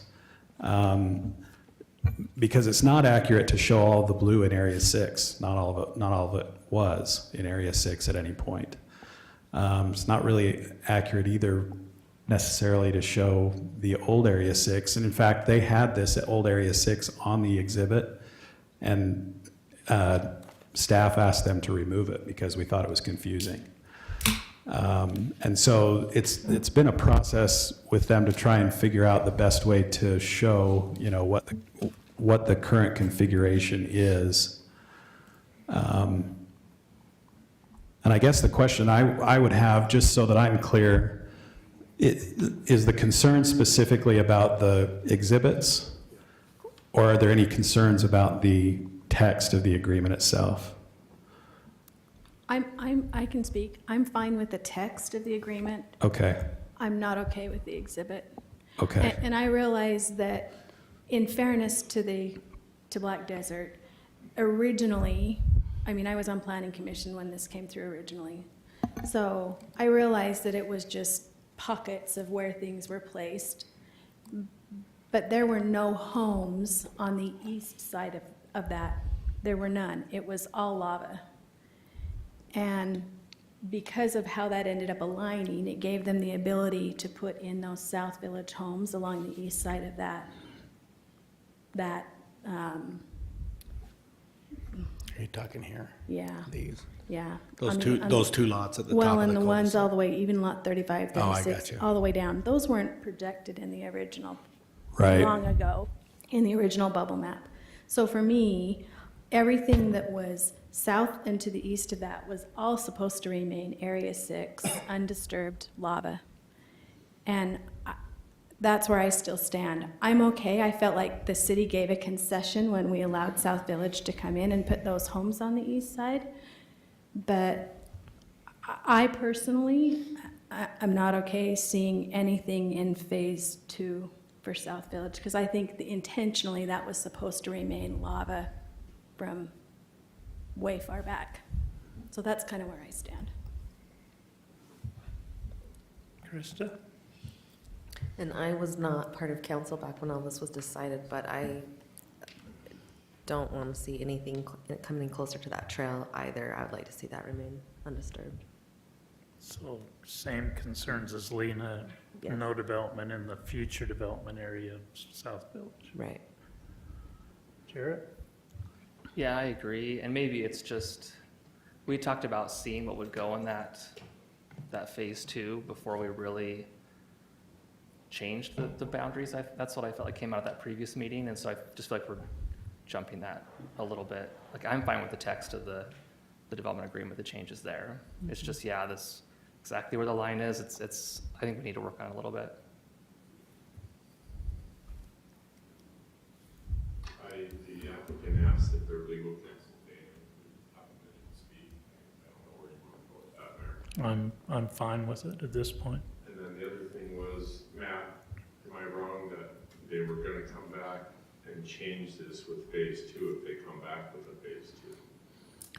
With the map change at that point, because some of, you know, the light blue is the 2 lots in South Village, but all the royal blue and a lot of that area, that just hasn't been approved. That's correct. Yeah. Yeah, and that's why we designate it the way we did on the exhibit.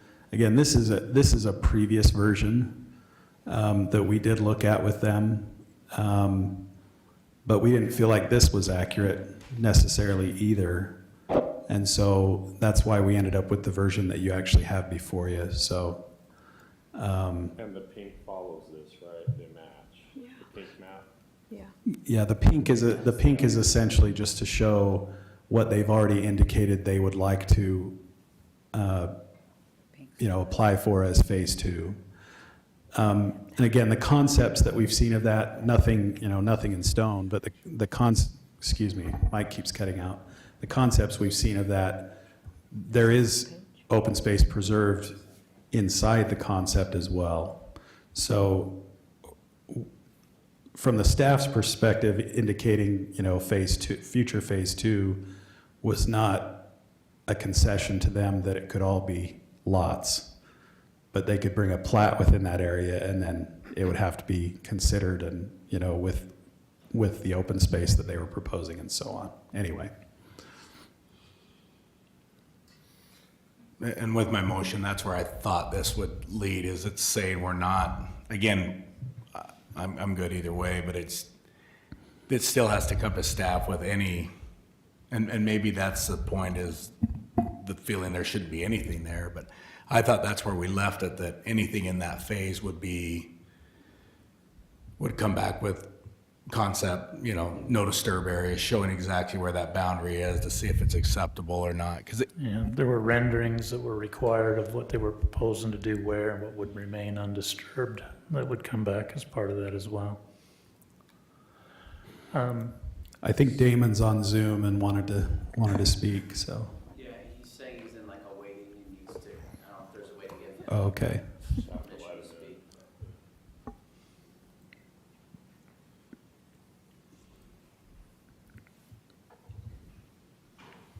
Can you hear us, Damon?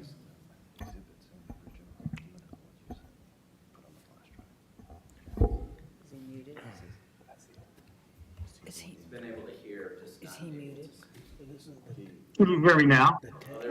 Yeah, we can hear you now. Thank I you. appreciate it. Damon, introduce yourself for me, if you would, for the This record. is David Georgeless. You cut out.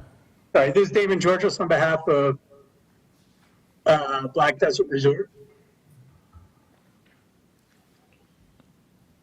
Okay. And I just wanted to get back and address some of the council's concerned. And the big issue here for us is that we just didn't want to appear as though what we discussed for a potential future phase two. We fully understand that nothing has been approved for phase two yet. Anticipated coming back through a full process when we did, and just wanted to reflect those discussions in what we were showing as far as the exhibit.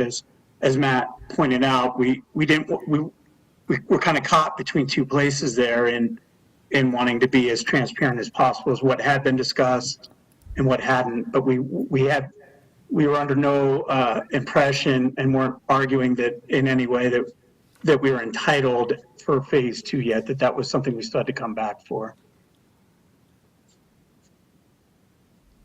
And so if it shouldn't be shown on the map, I guess what I would ask is maybe if we could approve it and we leave it all blue as area 6, and when we come back for that potential phase two, we can show that line again, and potentially that's the better way to move forward. And that's basically what I'm asking for, right? That we follow what we decided in the previous meeting, and we would see what would happen on that land before the actual Area 6 lines got changed. So, Jared, if that pink area was on the one in your packet was changed to blue and the reference to phase 2 was removed, the whole thing was included in Area 6. I mean, that's increasing the Area 6. What? From But what? then they can come back and ask for the reduction if it makes sense, but that would let the development agree. Would that be a form that you'd be able to approve? I mean, I'd want other feedback, but yes. Lena? Yours is a little different issue. Yeah, I don't want to see anything built in that area. But we've already approved a preliminary plat. I'm not talking about the light blue in area 5. Talking about the pink. I'm talking about the pink. And Krista? Yes, the same. So if this exhibit was modified so that the pink was removed, the reference to phase 2 was removed, Area 6 was increased, and then they could come back and request another amendment to the agreement based on additional plans and details on what they were doing inside that area and new calculations later. That door would be open to them in any case to be able to come back and request for that later. The form of the agreement in its current form would be acceptable. Yes. Yeah. Can I ask for another motion, a substitute motion? Mr. Lawyer? I don't think there's anything preventing another motion, so if the council wants to make one. Based on that discussion, council, does anybody want to make a substitute motion? I guess Mayor, I'd want the developers' input on that before we make a motion, just because Damien, would that be acceptable to you? council's changing, you might get different answers in the future. To expand Area 6 at this point might not be good for them. Yeah, I understand what you're saying. I guess what we would ask is maybe that we be able to show the original Area 6, excluding the part and just leave. I'm not sure if there's another color coding we'd want to use there and then outside of the Area 6 area, but maybe we could just show it in the light blue without a lot on it for now or something like that. May I add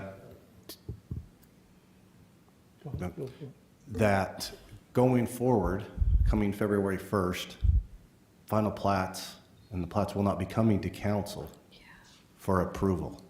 So really, that came back for a phase 2. I don't think it's not coming back to you. No, but it would have to apply with the development agreement. So they'd have to bring the development agreement back to council, modify the boundary on Area 6, then go through the subdivision administrative process.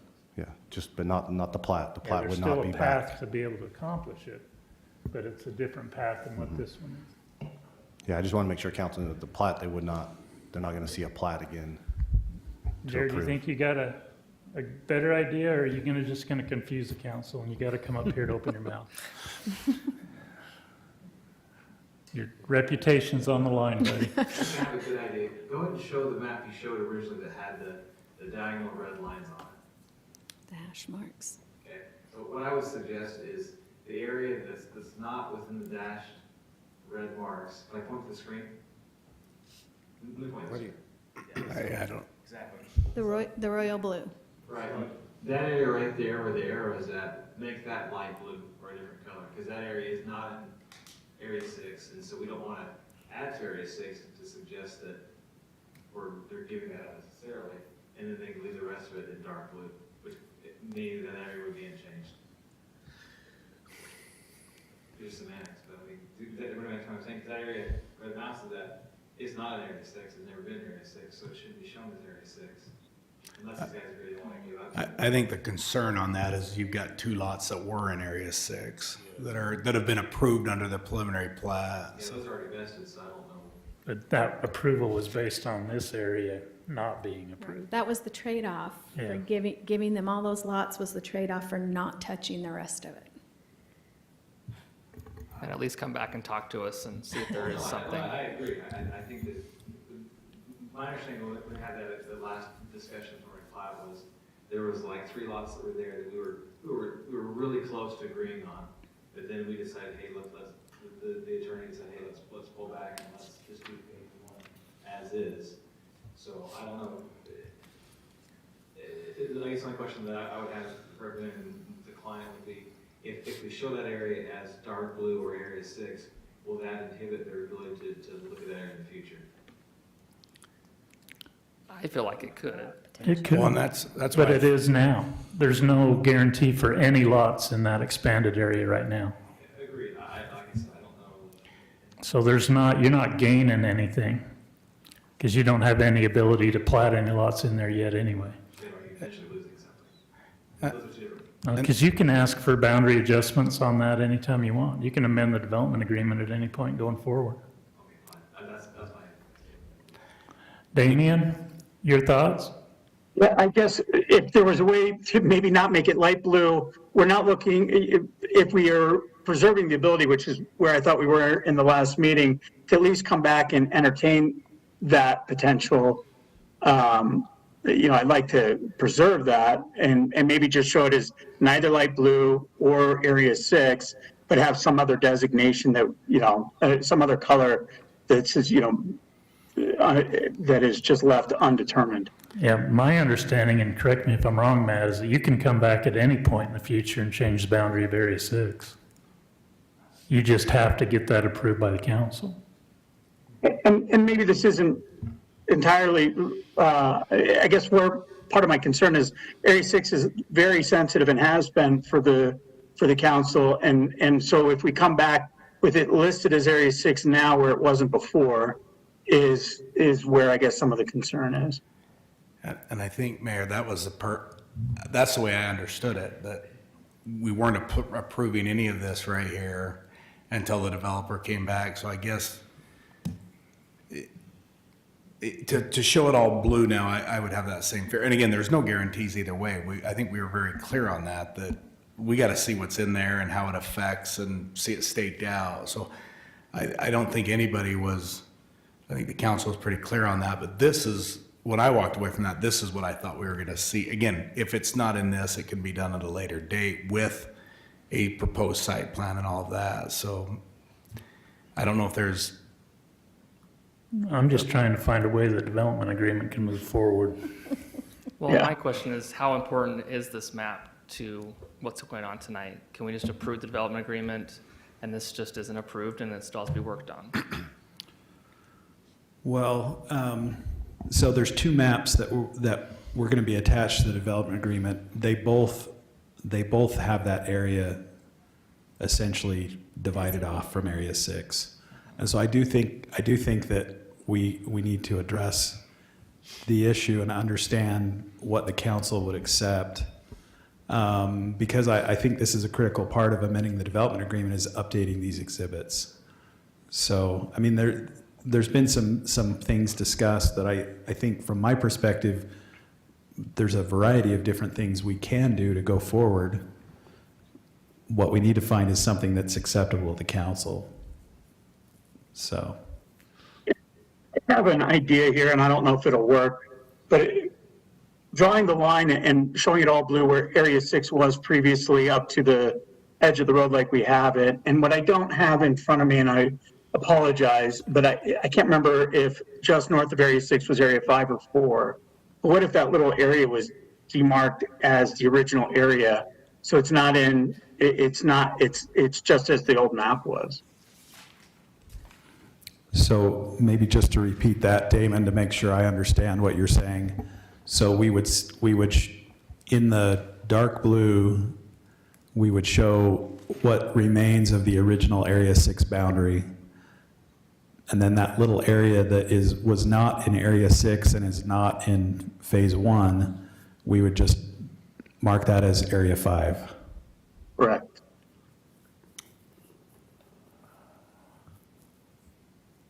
Its original area, so that it's not getting any preference for the entitlement that was granted for South Village. It's just if anything can still remain and happen there, then that's part of the next process.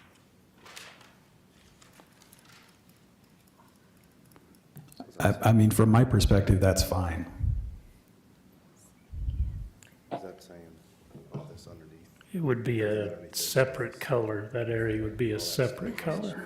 Just follows that boundary. Or it could be light blue, I mean, and just have it marked Area 5.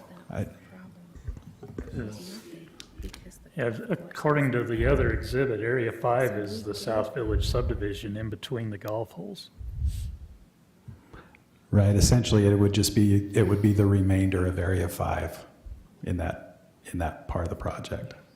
The portion of Area 5 that hasn't been subdivided. But on the original map, Area 5 was only within inside the golf course. Oh, I see what you're saying. There was nothing to the east of the golf course on that fairway.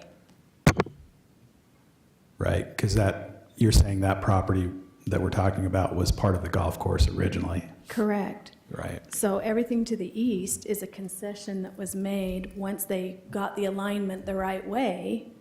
So everything else outside of that was Area 6.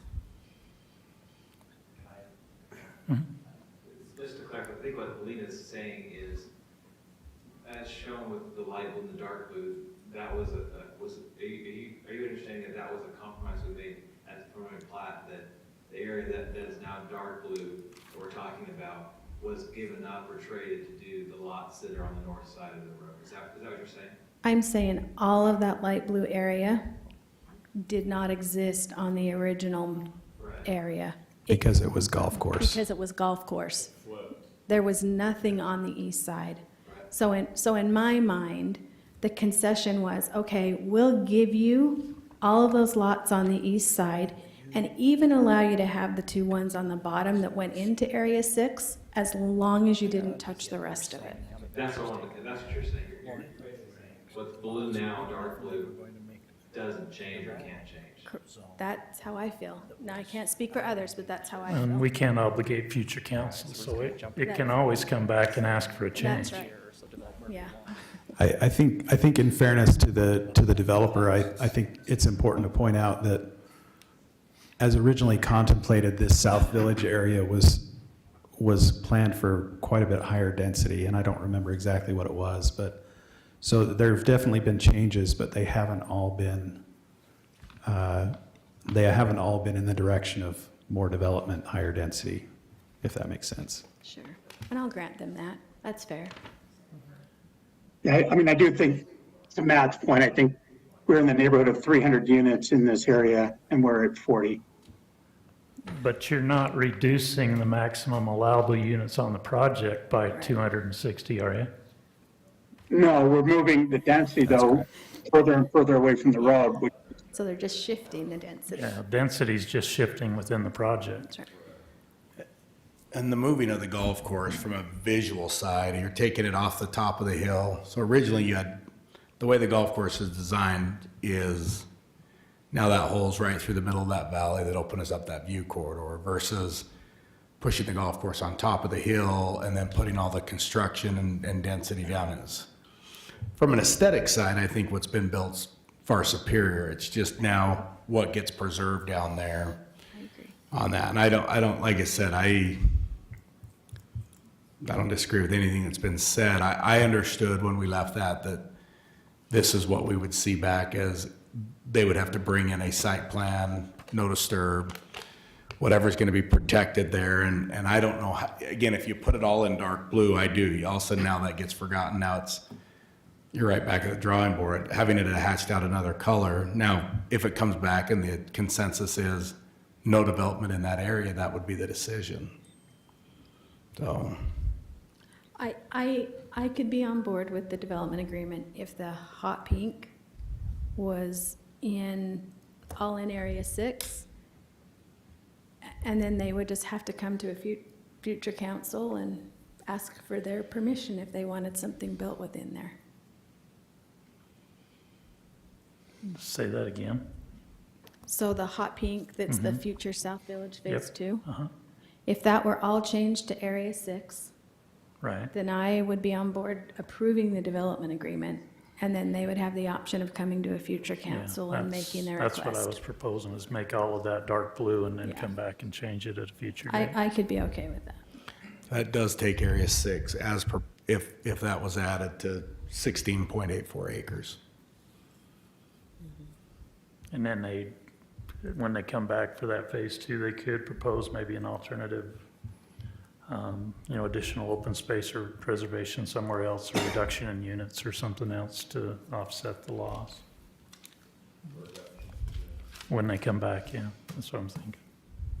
And I think from what you guys have said, that would be approvable by everybody. But it would put a little more burden on the developer, Damien. But I mean, I think, yeah, we can live with that as long as it's understood or that we can at least leave open. And I wonder, at least leave open the ability to come back on that. And to be clear, I'm just going based on what our last meeting was and just trying to preserve that one little corner where there were 2 additional lots that the council asked to see a little more on before they got comfortable with it. And so if that's still open, then I'm okay with that. Okay, all right. Everybody understand that? Questions on that? Then I'd look for a substitute motion.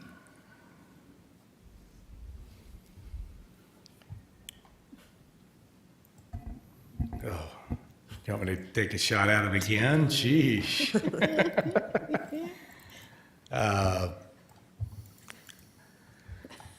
All right, here we go. I would make a motion that we approve the amendment to the Black Desert Development Agreement.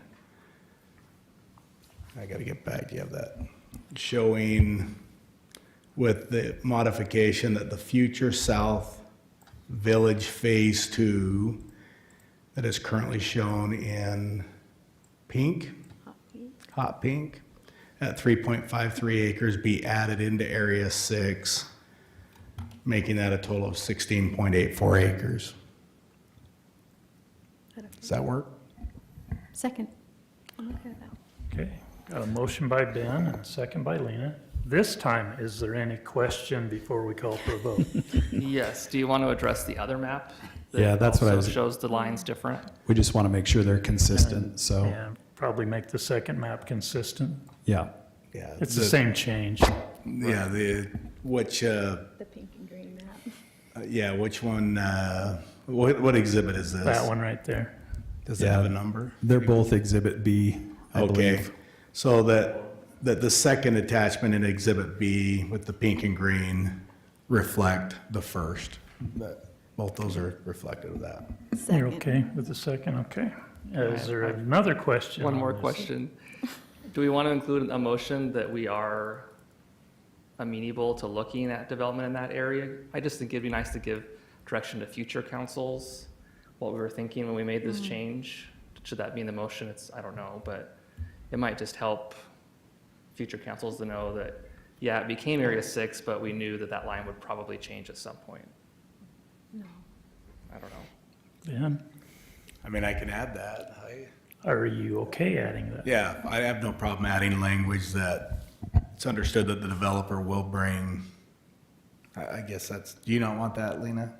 Is it gonna make a mess of I yourself? won't second that. Okay, I'm not gonna add that then. Scratch that. I think the discussion in there, I think the minutes will reflect that, so Okay. I think we're okay with that. We're back where we were. And three of you are going to be sitting here when they come I don't know back. what I've made. It's 8:10, we're just Okay. getting rolling. Any other questions? Got a motion and a second. Everybody understands the motion clearly. Roll call vote. Ben? Aye. Lena? Aye. Krista? Aye. Benny? Jared? Aye. Good job. Okay, you guys know what you got to do. Thanks. Thank you. Thanks, Damien. You bet. Thank you, guys. I appreciate it. Okay, let's jump back to, or do you need a 5-minute break? Yeah. Okay, we're gonna take a 3-minute break. And then we're gonna bang this out, because we're done before 9. I'm living up to my commitment. So let's see, mayor and council reports. I don't have staff reports on here, do I? No. Oh, good, we can make it then. Gary? Mine been 2 hours. No, you just start thinking now. You have 7 words. Yours is the one that was most confusing. Talking points. The energy we have to sell has to go to our customers. We can't resell energy for these tax exempt products. Okay, well, you narrowed it down. It was a whole lot of reading that I was like, what? You were in the close. heck is going on? I'll read the overview of the talking points, and then if we need more discussion, we can Wait, you're gonna read all the talking points? We read them. We did read them. We read 'em. We were thoroughly confused. Ask though. council, do you have any questions on the talking points?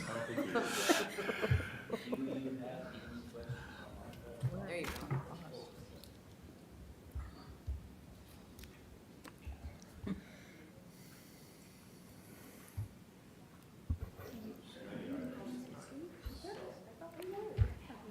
Let's go out the hallway.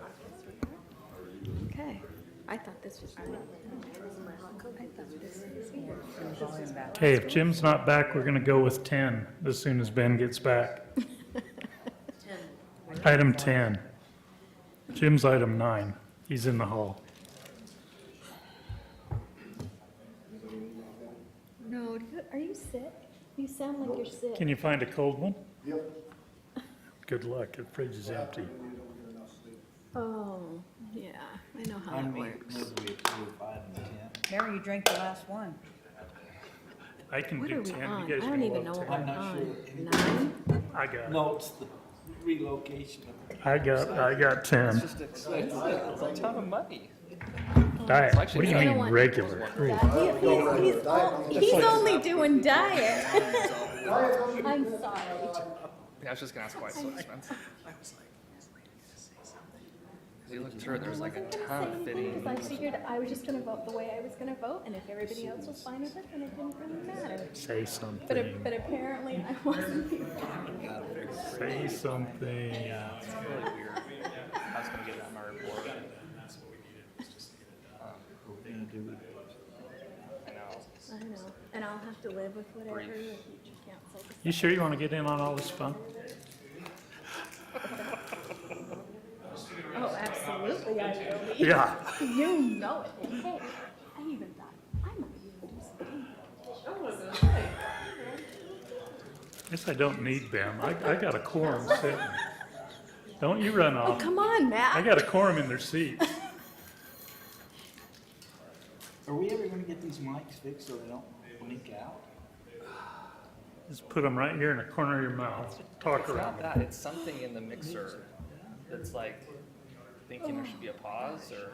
You're the council I'm gonna IP have to go person. again too. It's kind of like Oh, Chris my left. car that I drive Is that my now. chance to go? I'm driving down the road and all of a sudden, coffee cup appears and consider. I'm still on the lines, I'm going light speed. They must have noticed I blinked slow or something.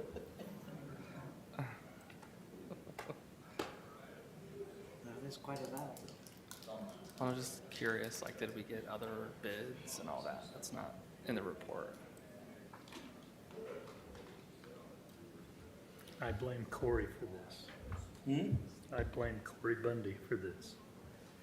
He should have known when the golf course was being built in the wrong place. Corey? Corey did.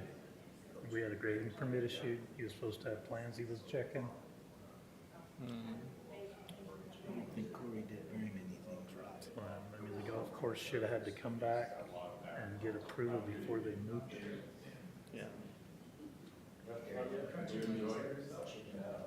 So there's a permit attached. So what's the plan? I've been wondering that too.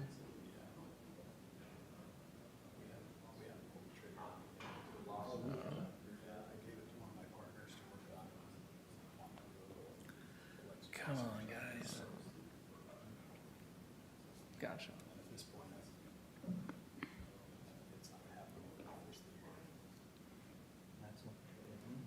Yeah.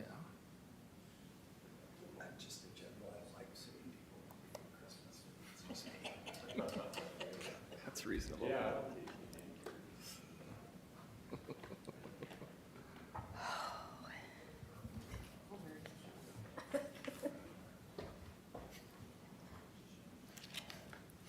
It's been gone a long time. You just get one, another meeting. I'm going to dinner. Where do you want to go? Yes. Ribbon shop or something good? Someplace nice? Yeah.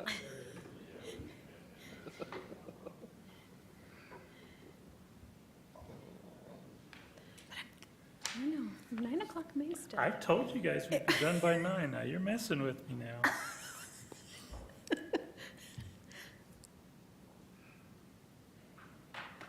I blame Chris The for making the Yellowstone. agenda so They long. did season 5. The Shit, season yeah. 5 part 2 or It's whatever. like, the heck I they're told called. them we should have They're met not on releasing Christmas. it till 24. Like next year. Yeah, isn't it like next fall? Not till next fall. So that means that it would have been well over a year. Soft. When's the last time we had a good 11 p.m.? We don't Right. do that anymore. I made that New Year's resolution like 3 terms ago. Well, it's We're not happened going since past then, 9. Because it's happened since I've been here, Gone past a 9? couple of times. On what? Yeah, Well, that's when we were doing public but I don't want it hearings. to mess up the recording. There are some cities that have on their agenda, the meeting ends at, Yeah. There. and if they don't get through the agenda, Get in. Next time. Just goes by. And then they just move something to the next. But We I should bet you not. that makes a lot of people on the agenda happy if they're at the Just bottom. go past 9 o'clock or more. I mean, Bedtime I'm all limits for on. getting out early, but I kind of feel like Yeah. to your residents to stay for however long it takes. Is he on the phone? Who? Ben. no, they're just, He started He's this. talking to Brock. they're just in there talking. Just wait for Christelle. Just wait for Christelle. Are they eating the Dutchman cookies and not sharing? I didn't even see cookies. I should have brought some. Yeah, wait till after the meeting. Oh, okay. Let's get it done.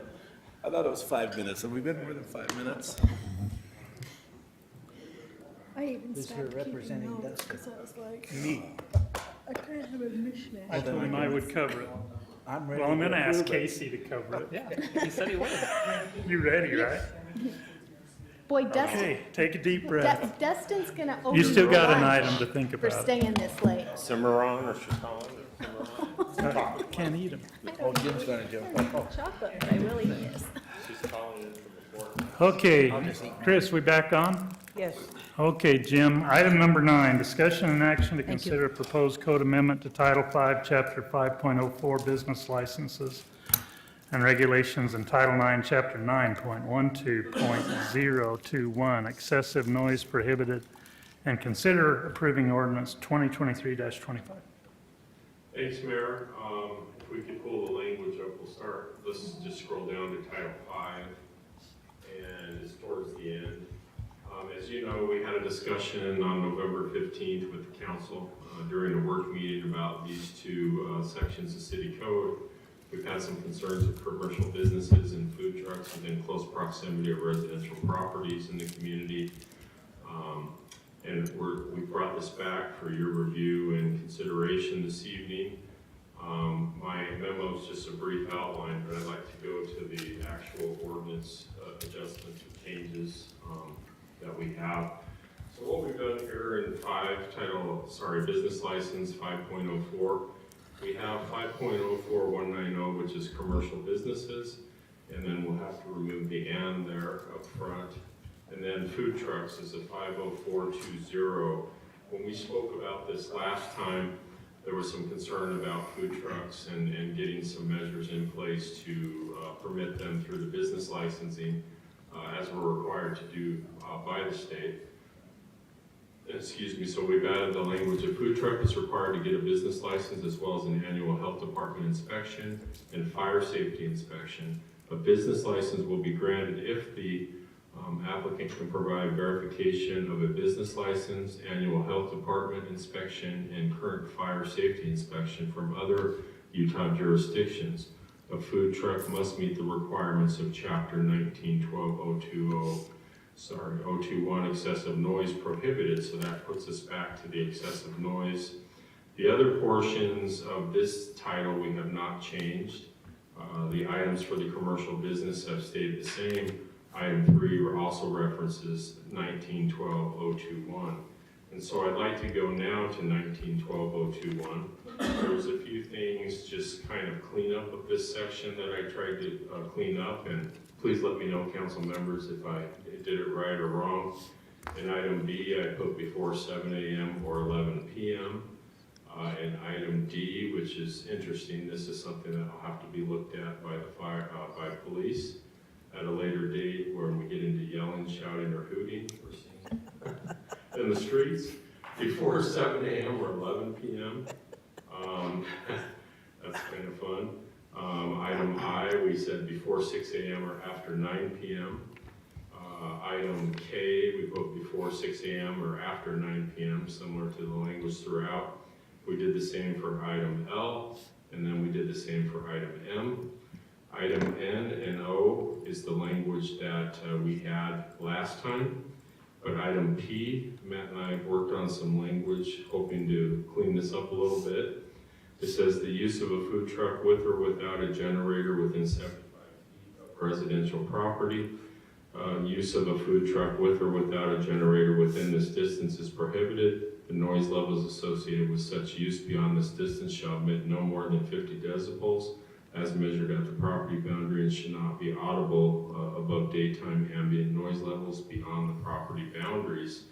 So that's what we have. We've done our best to try to address the concerns presented on November 15th by the council.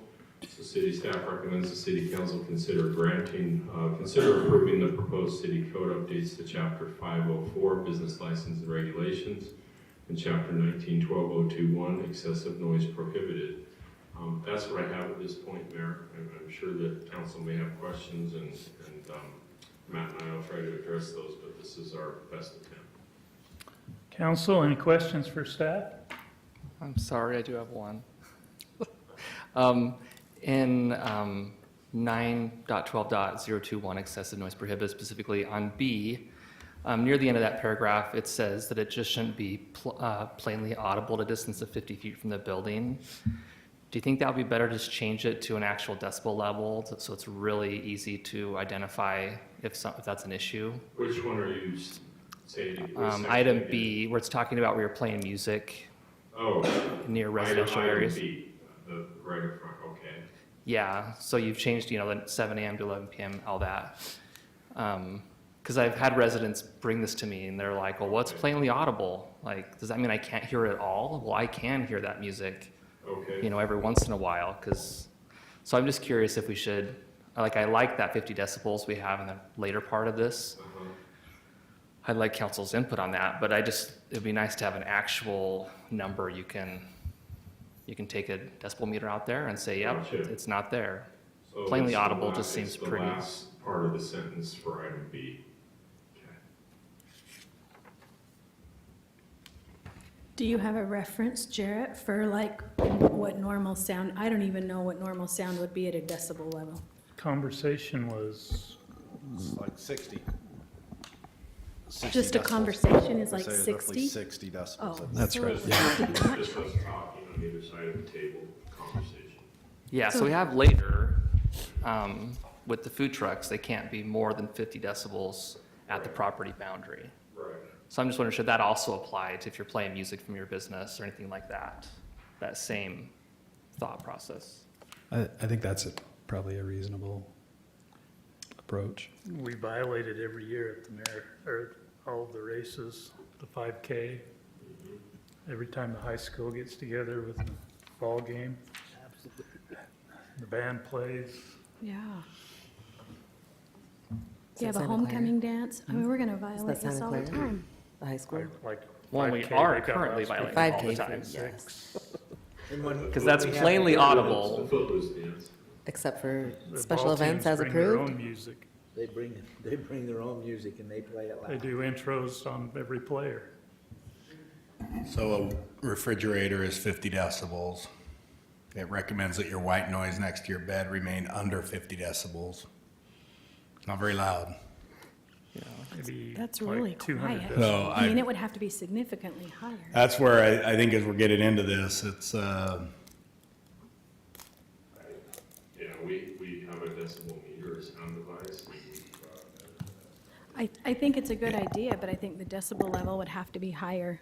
it says, might give the easiest one. 50 decibels sounds like whispering from 4 inches from the ear is 50 decibels.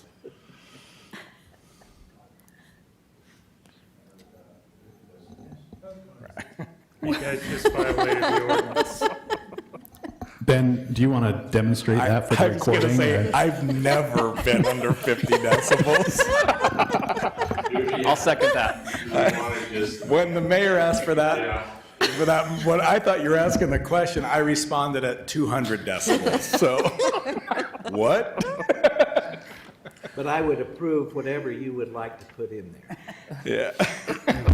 Double it to 100 feet, or are we getting too technical? We're gonna spend the entire first meeting of the year talking about decibels. It's the whistling and the loudness on the sidewalks.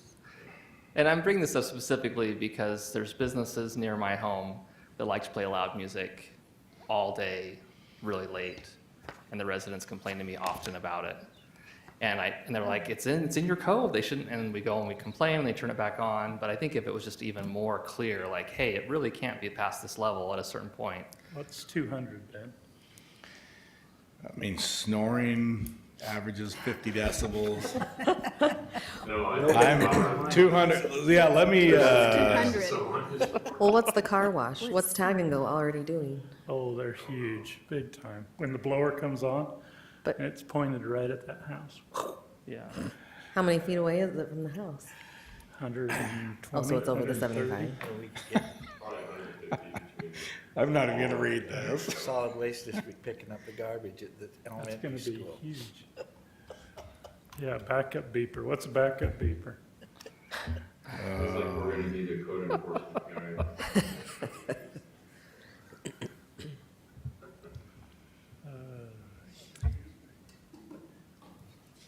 90 is a hair dryer. 85 is Yeah. city traffic from inside a car or a noisy restaurant. Well, I think you need to go. I think it's gotta be higher. What if it's 100? Yeah. And it's not 80 much higher than says traffic. approaching subway train or car horn at 16 feet.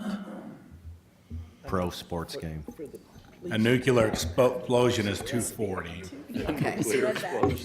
Okay, council, I need a number. Danny says about a rave? 150. Okay, well, can I add to that then? So item C is actually probably what residents are looking at. Because item B is like in a residential area specifically. And item C is a business doing commercial advertising or to attract attention of the public. So maybe that just needs to have a number on it. Does that make sense? I think residents have brought this one and they're thinking that, but that's really just your neighbor can't play really loud music. That's what that is. C is where it gets into businesses. Well, I think a decibel count on both of them would be applicable, where you actually set a number that's high enough that it is disturbing, not that somebody could sing a song and have the decibel be so low that they're in non-compliance. We could have the police out every day at 50 different residences. So here, this may help. This is just more of a residential code thing. Any noise exceeding 70 decibels is considered disturbing. Residential limits usually start at 60, 55 to 60, the equivalent of a vacuum cleaner. So again, I guess it doesn't take much to go from 50 to 60 and in on decibels on that, but it sounds like the number's probably 60 to 65, somewhere in there on that. Looks like St. George City uses 200. So when a landscaper is using a leaf blower, They're gonna exceed that. If you're Yeah, watching. that's the concern in this, is we're gonna put a restriction that doesn't allow you to do your lawn care, which I'm okay and with. what I'm saying is we don't set it, well, I'm sorry, babe. we don't set it low enough that You somebody can't mow. snoring is waking up their neighbor. Yeah. I mean, to me, it needs to be a high enough I like decibel 200. count. You like 200? I do think that the section that Jarrett pointed to, the section C, I think it's relevant to consider what that's talking about. It's talking about like a sustained music, loudspeakers, amplifiers. It's not it's not 5 minutes with a leaf blower, 2 minutes with a leaf blower. It's like playing music, for a long period of time or for commercial purposes. And so I think that's enough of a distinction that if someone said, the dryer over at Tag and Go is Yeah. too loud, I don't think it would fall into that category because it's not sound created for commercial advertising purposes or to draw attention to the business. So if Bucks sticks a speaker out by Bahama Bucks, do you think that in the I think- summer, do you think that's drawing people in, and so I think that it would falls fall under within that, yes. Or if we have music at the shop local night. Right, like we did with the Yeah. university coming and Yeah. playing. yeah. And again, that's where that footage is good. Now you're moving it so many feet away from the, Yeah. They put it in the corner where the Right. furniture is, but And I think we want to promote that. like I said, So maybe deja. you just take the same verbiage that's in B and add it to C and say before 7 AM or after 11 PM, because then it gives you the option of doing that all day and for shop local into the night. And then if you want to stick a decibel level, pick 200 like the mayor said. Maybe I could propose an approval of Title V, Chapter 504, Business License Regulations, Title 9, Chapter 9, 12021, Excessive Noise Prohibited. Consider approving the ordinance 2023-25 with the recommendation of staff filling in the number, The decibel number, the decibel number. as presented and discussed. And I mean, this way they can go out and research it with other cities and see what decibel count they've got. I got a motion, do I got a second? Before we have a question, I need a second. Well, it doesn't have to. Yeah, it does. You made it, that was a motion. I know. Got to have a second before we can talk about it. Go for his lack of second. It's just dying. We're pushing at 9 Say o'clock. whatever you want. I just feel bad because you went off. You did such a great job. I thought you were just reading stuff. So I did too, actually. So I think it's, no, which one did we have where, was it Dustin that came back like 3 times or 4 times on something? I feel like that's where we're at. Maybe it was you, Jim, that did this Gonna before. table this to another meeting? Was it Walls or, I don't remember. We kept going back and forth. I well, feel- that was Cody and I redoing the walls and I think, You could- I think what I'd bring it like is back to next week see, at the work maybe meeting. we need to get police involved. I think we probably just need to, knowing what that is probably just look at that a little more in detail and just say, hey, again, I'm sorry, Jim, I have faith in you. Yeah. Well, and what you presented, Off hours, no. yeah, what you presented is great. I added a new wrinkle here, so that's my fault. Do you want to ask your question? So is that a motion to table? Can we ask 2 more questions? Krista has a question. Now can I ask a and question? And I have a question. Can we still need to fix on 504190, we've still got it no later than 12 PM on Friday and Saturday. Can we change that to 11:59 PM? Or midnight, Or midnight, o'clock, or 12. noon, because that's noon. Because 12 PM's noon. Or say 12. No, 12 PM is noon, Or say 12 AM. It is. Yeah, it noon, just yeah. needs to be AM. it just needs to be AM. 12 a.m. Oh. Parentheses, midnight. I'm gonna put AM and then I'm gonna put midnight. Perfect. Put both. Perfect, yes. Someone told me PM, I had AM, so it's gone back and forth. Last time it was PM. But AM is noon. Yeah, PM's noon. Okay, then my question is 5.04200 on food trucks. Do I know they only have to register with one city. Correct. But do all cities require the annual health department inspection and the fire safety inspection? That's our understanding. That all cities do, and reaching out to St. George. They've made some changes recently in reaching out to St. George that they do require this. And this is the language we added. We added that second Yeah. section last. Yeah, I mean, I can't say that every city requires it, but what the state law requires is that if they present one from another city, we have to accept it. So, but that's my question. So let's say they're registered in Sandy and they have a permit from Sandy to have a food truck. They decide to come here for the weekend. They still have to present us a health department approval. They do. That's required. Yeah, that's listed. As well as the fire safety inspection. Okay, that Yep, was my question. Yeah, those are listed separately, so they have to show all of them. Okay. They could even be from different jurisdictions, honestly. Yeah, that's, I just wanted to make sure that we weren't requiring something that they wouldn't have from somewhere else. Yeah, they should. Talking to St. George, I think that most of them come to them first because they're the bigger. Sure. Sure. But we're going to get some. So my question was, is it just a regular business license they're applying for? So it's $50 or $100 or Yes. whatever, and, 50, I think it's 50 currently. okay. As a thought there, then we at least know they're operating in our city, we have an idea of who they are and have a contact information, and is that the thought? Have record of their, health department approval and So we're fire going code. to, our code is enforcement is complaint based, so people are gonna see them and let us know, and then we'll have to react. Okay.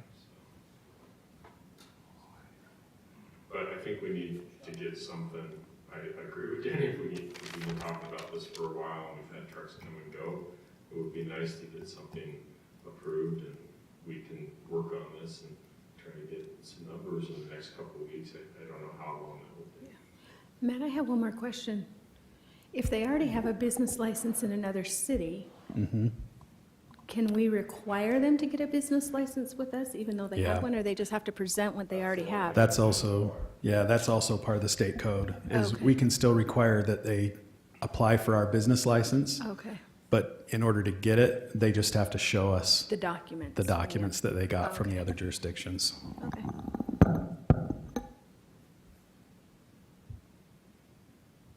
Yeah, I'm really glad that's in state code. I thought it was, they get a license, they can do it whatever they want, wherever they want. So it's nice that was preserved for us. Yeah, that would have that one thing we can. Yeah. Hopefully it doesn't change this year. Mayor, so I would move that we table this item. Is there got a motion? Is there a second? Second. A motion by Jarrett, and a second by Ben to table item 9 to allow staff to make corrections and bring it back to us. All in favor, say aye. Aye. Any opposed? Table, thanks. Item number 10, Casey?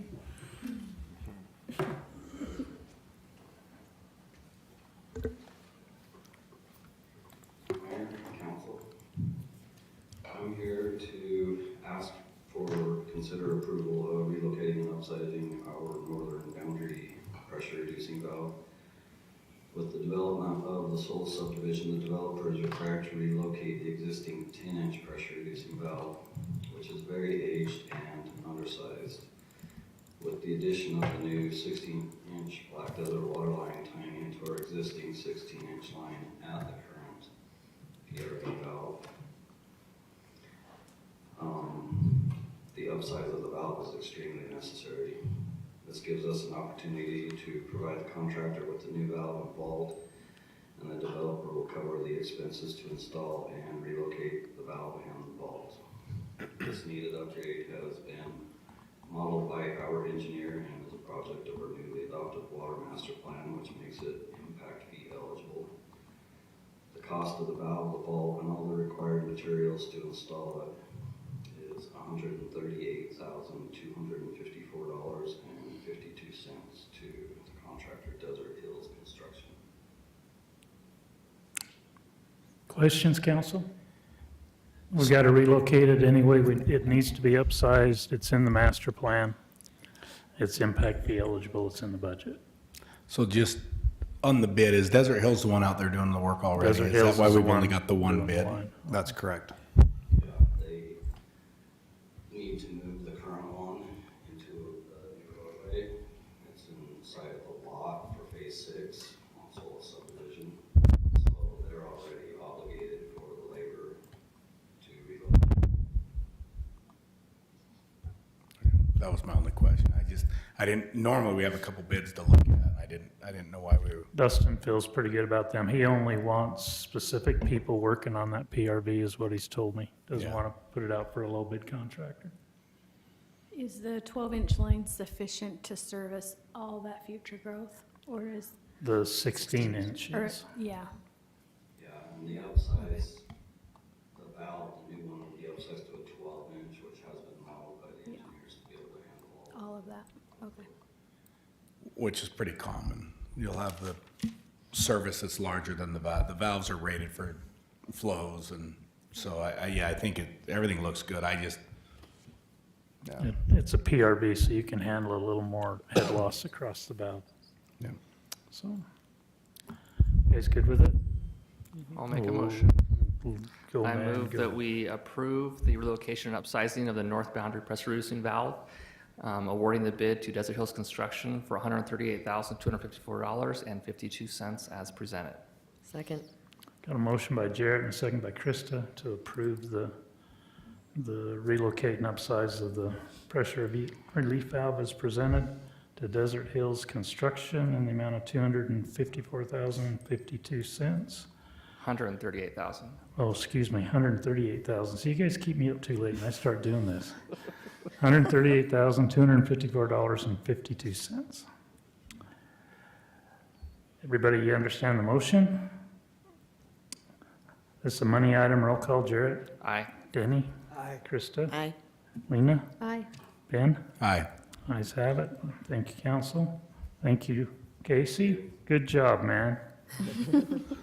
Go tell him you got an attaboy, because he doesn't get those very often. He gets to sit through a 4-hour meeting. I'm sorry. One you gotta come to is gonna be 4 hours. Discussion and action to consider approval of a 2024 notice of public hearings. Chris? Yes, Mayor and Council, I have before you the 2024 Notice of Public Meetings.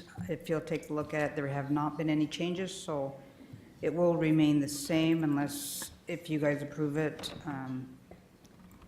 for the new year. And this is done on an annual basis in order to keep the city in compliance with Utah Code 52-4-2022A. And staff is asking for approval of it. Anybody got any questions for Chris? Look for a motion. I move that we approve the 2024 Notice of Public Meetings as presented. Second. Got a motion by Krista and a second by Lena to approve the 2024 Notice of Public Hearings as presented. Any questions on the motion? Roll call. All in favor say aye. Aye. Any opposed? The ayes have it unanimously, passes. Item 12, discussion and action to consider approval of UAMPS Resolution 2023-16R, stating that Santa Clara City agrees to the terms and conditions of the tax certificate and agreement. Gary? Good evening, Mayor and Council. I'll just give you a brief explanation, and if there's any questions, I can go into further detail.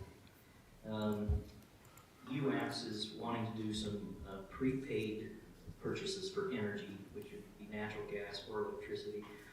And in order to get a tax exempt bond for these pre-purchases,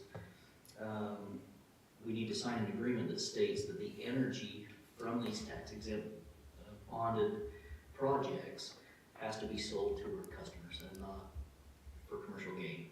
That's pretty much all the resolution is. It's just stating that we're not going to resell this energy from these tax exempt bonds to another entity for gain. It'll just be go to our residents. You're good with it? Mm-hmm. Can I ask one question? Yes. So there have been occasions where we've produced extra energy and we've sold it back to the market. Would this prohibit us from doing that? That's a good question. I guess it'd be hard to tell, from our own generation, because we got our own generation. Difference. So I don't know how you Right. differentiate. It would just be energy that we're buying from UAMPS that Yes. would apply. We could still run our own generation and sell it. And we can discern the difference? Well, when we have like this resource, we have so much resource and we don't turn our generators on usually until our load exceeds what our resources that we have purchased. Okay. So we wouldn't be selling anything back at that point. I mean, we have our base load, we have our resource, and if we get above that, then we would go into our generators, and then if we had to sell anything, that would just be what our generators would be producing. Okay. Since we don't use our generators until we get excited. If we have excess base load, if we happen for some reason we've never gone on and sold that. UAMPS maybe in there could sell it within another UAMPS member cities. partner. Yeah. But we would not be the ones out there to sell that, like to Rocky Mountain or somebody else, Dixie Power. So, Thank you. Better explanation. no, thank you. Questions, council? Anybody want to make a motion? So they're pulling bonds They're gonna use bonds to purchase, pre-purchases, is that what they're trying to do? Yeah, so they have some existing contracts. One is a natural gas, and there's some other electrical purchases that they've made, that they'll roll these into those tax-exempt bonds. And the savings, the initial discount is expected to be at least 7.5%, and will be determined for closing. So yeah, so there's some existing contracts that will roll into these bonds, the tax-exempt bonds, to save money. That'll save our residents on power costs. Yes. Assuming that the discount gets passed, right?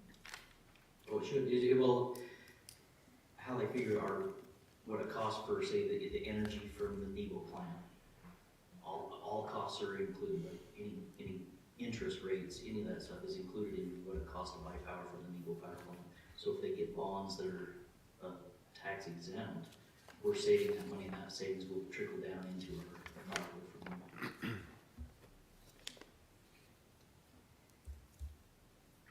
Any other questions?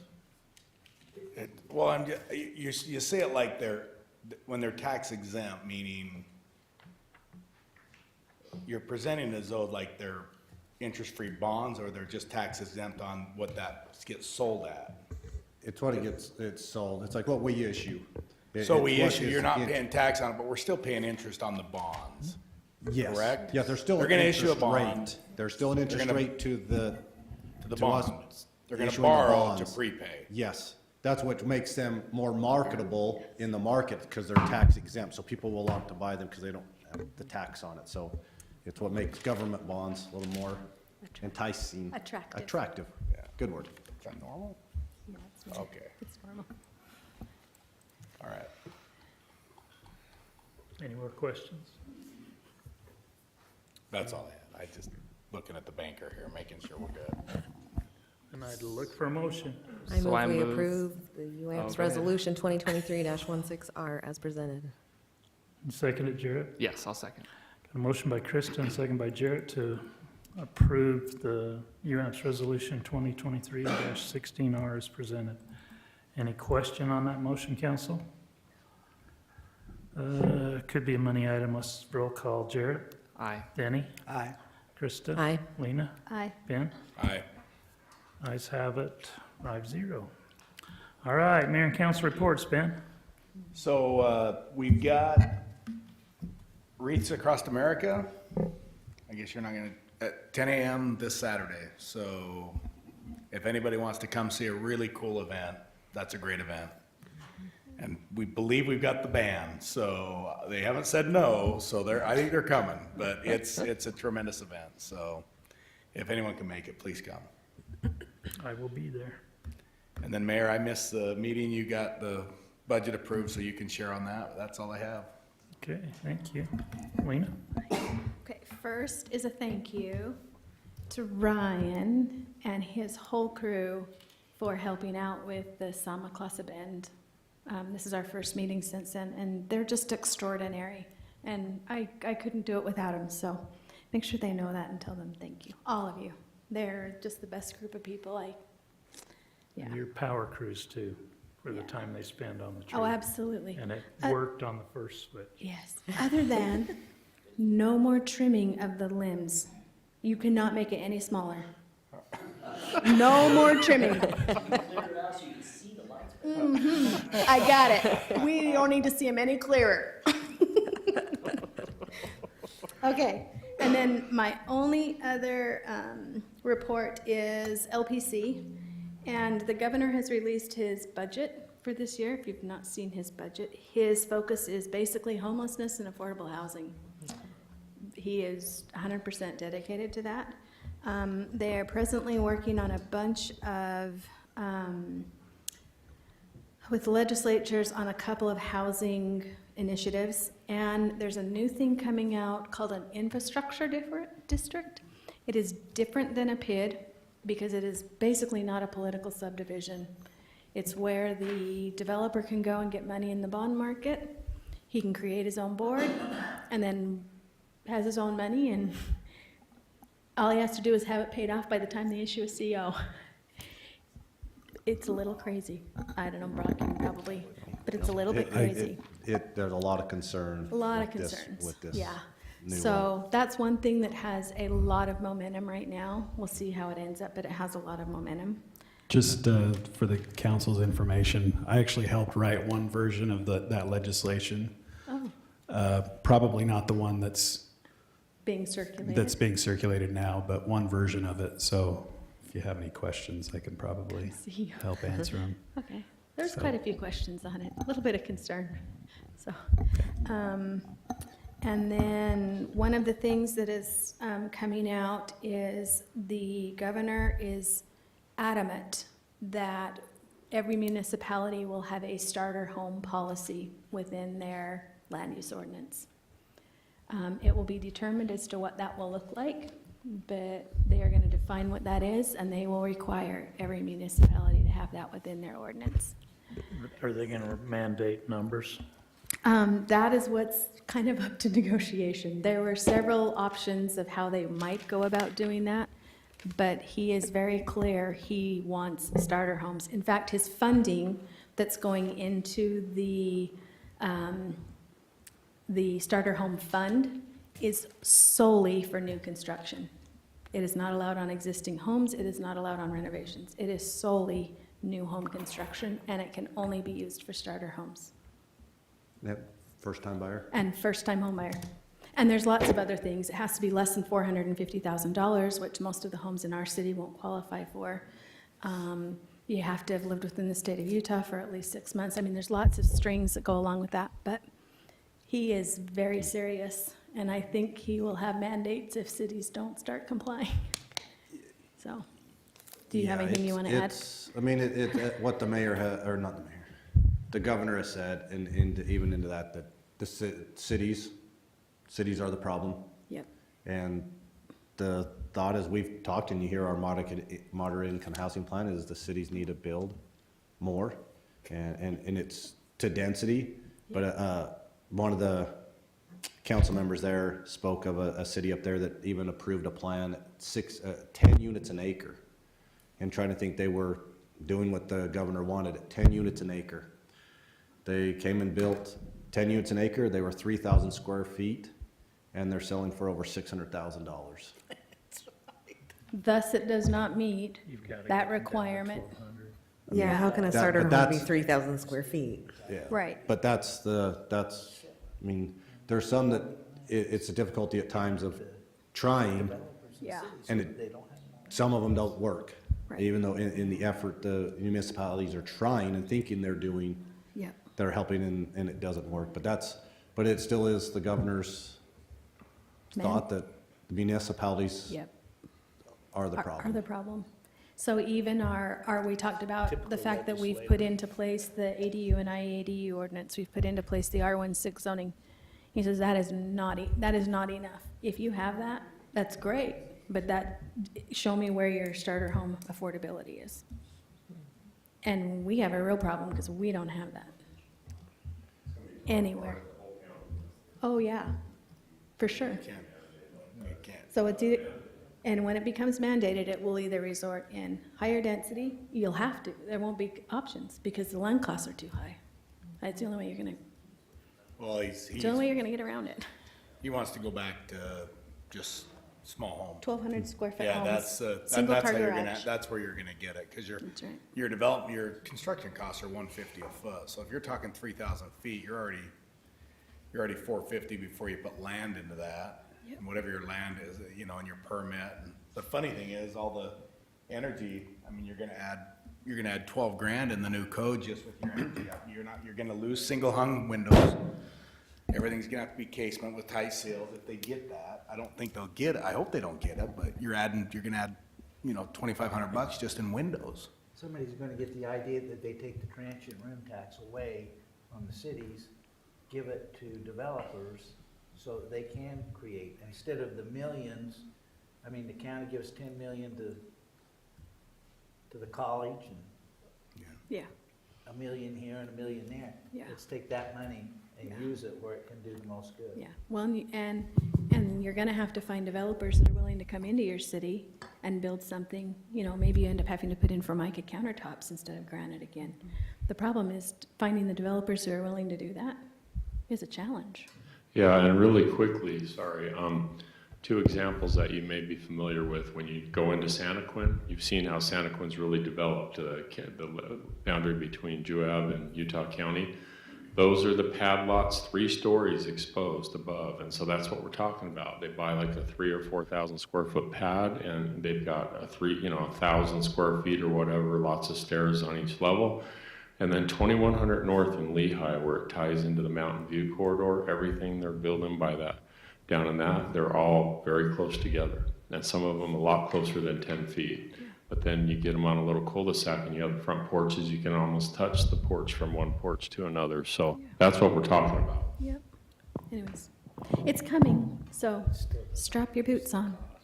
And I think that's all I have. Thank you. Trista? I don't have anything to report. Okay. Jared? Just real quickly, I attended a UIA meeting, and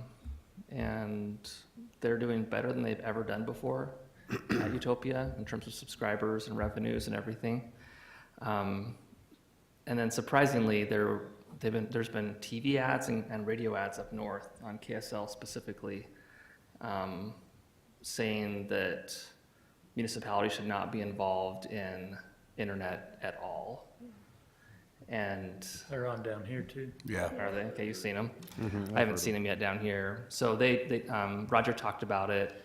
There's a really good news story on Fox 13 that he was interviewed for. It kind of gives the counterpoint. Greg Hughes is in that as well in that story. So I recommend you look that up.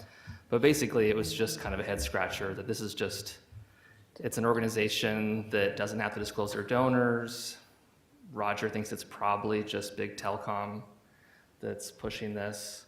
And they keep bringing up the iProvo story where Provo sold their whole fiber network to Google for $1 as like the perfect example why it's so terrible.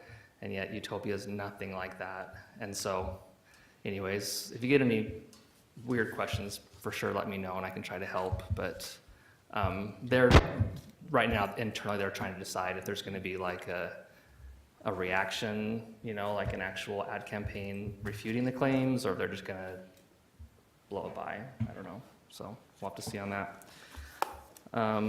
They did give us our percentages, and we're right around 4% take rate right now, which is what, a tenth of what we need. But they're not concerned at all. So I want to follow up with Roger a little more to see how we're trending compared to other cities. And then, yeah, I felt like the Christmas party was awesome. Great job to staff, and the tree lighting was awesome. Really enjoyed both of them. That's all I have. Thank you. I had a water advisory committee with the water district. They elected to allow Virgin to join the regional water supply agreement. So now there's 8 cities involved in that. Talked about their financing options for the 20-year plan and the other district projects. Gave us an update on conservation. They're doing pretty well on conservation.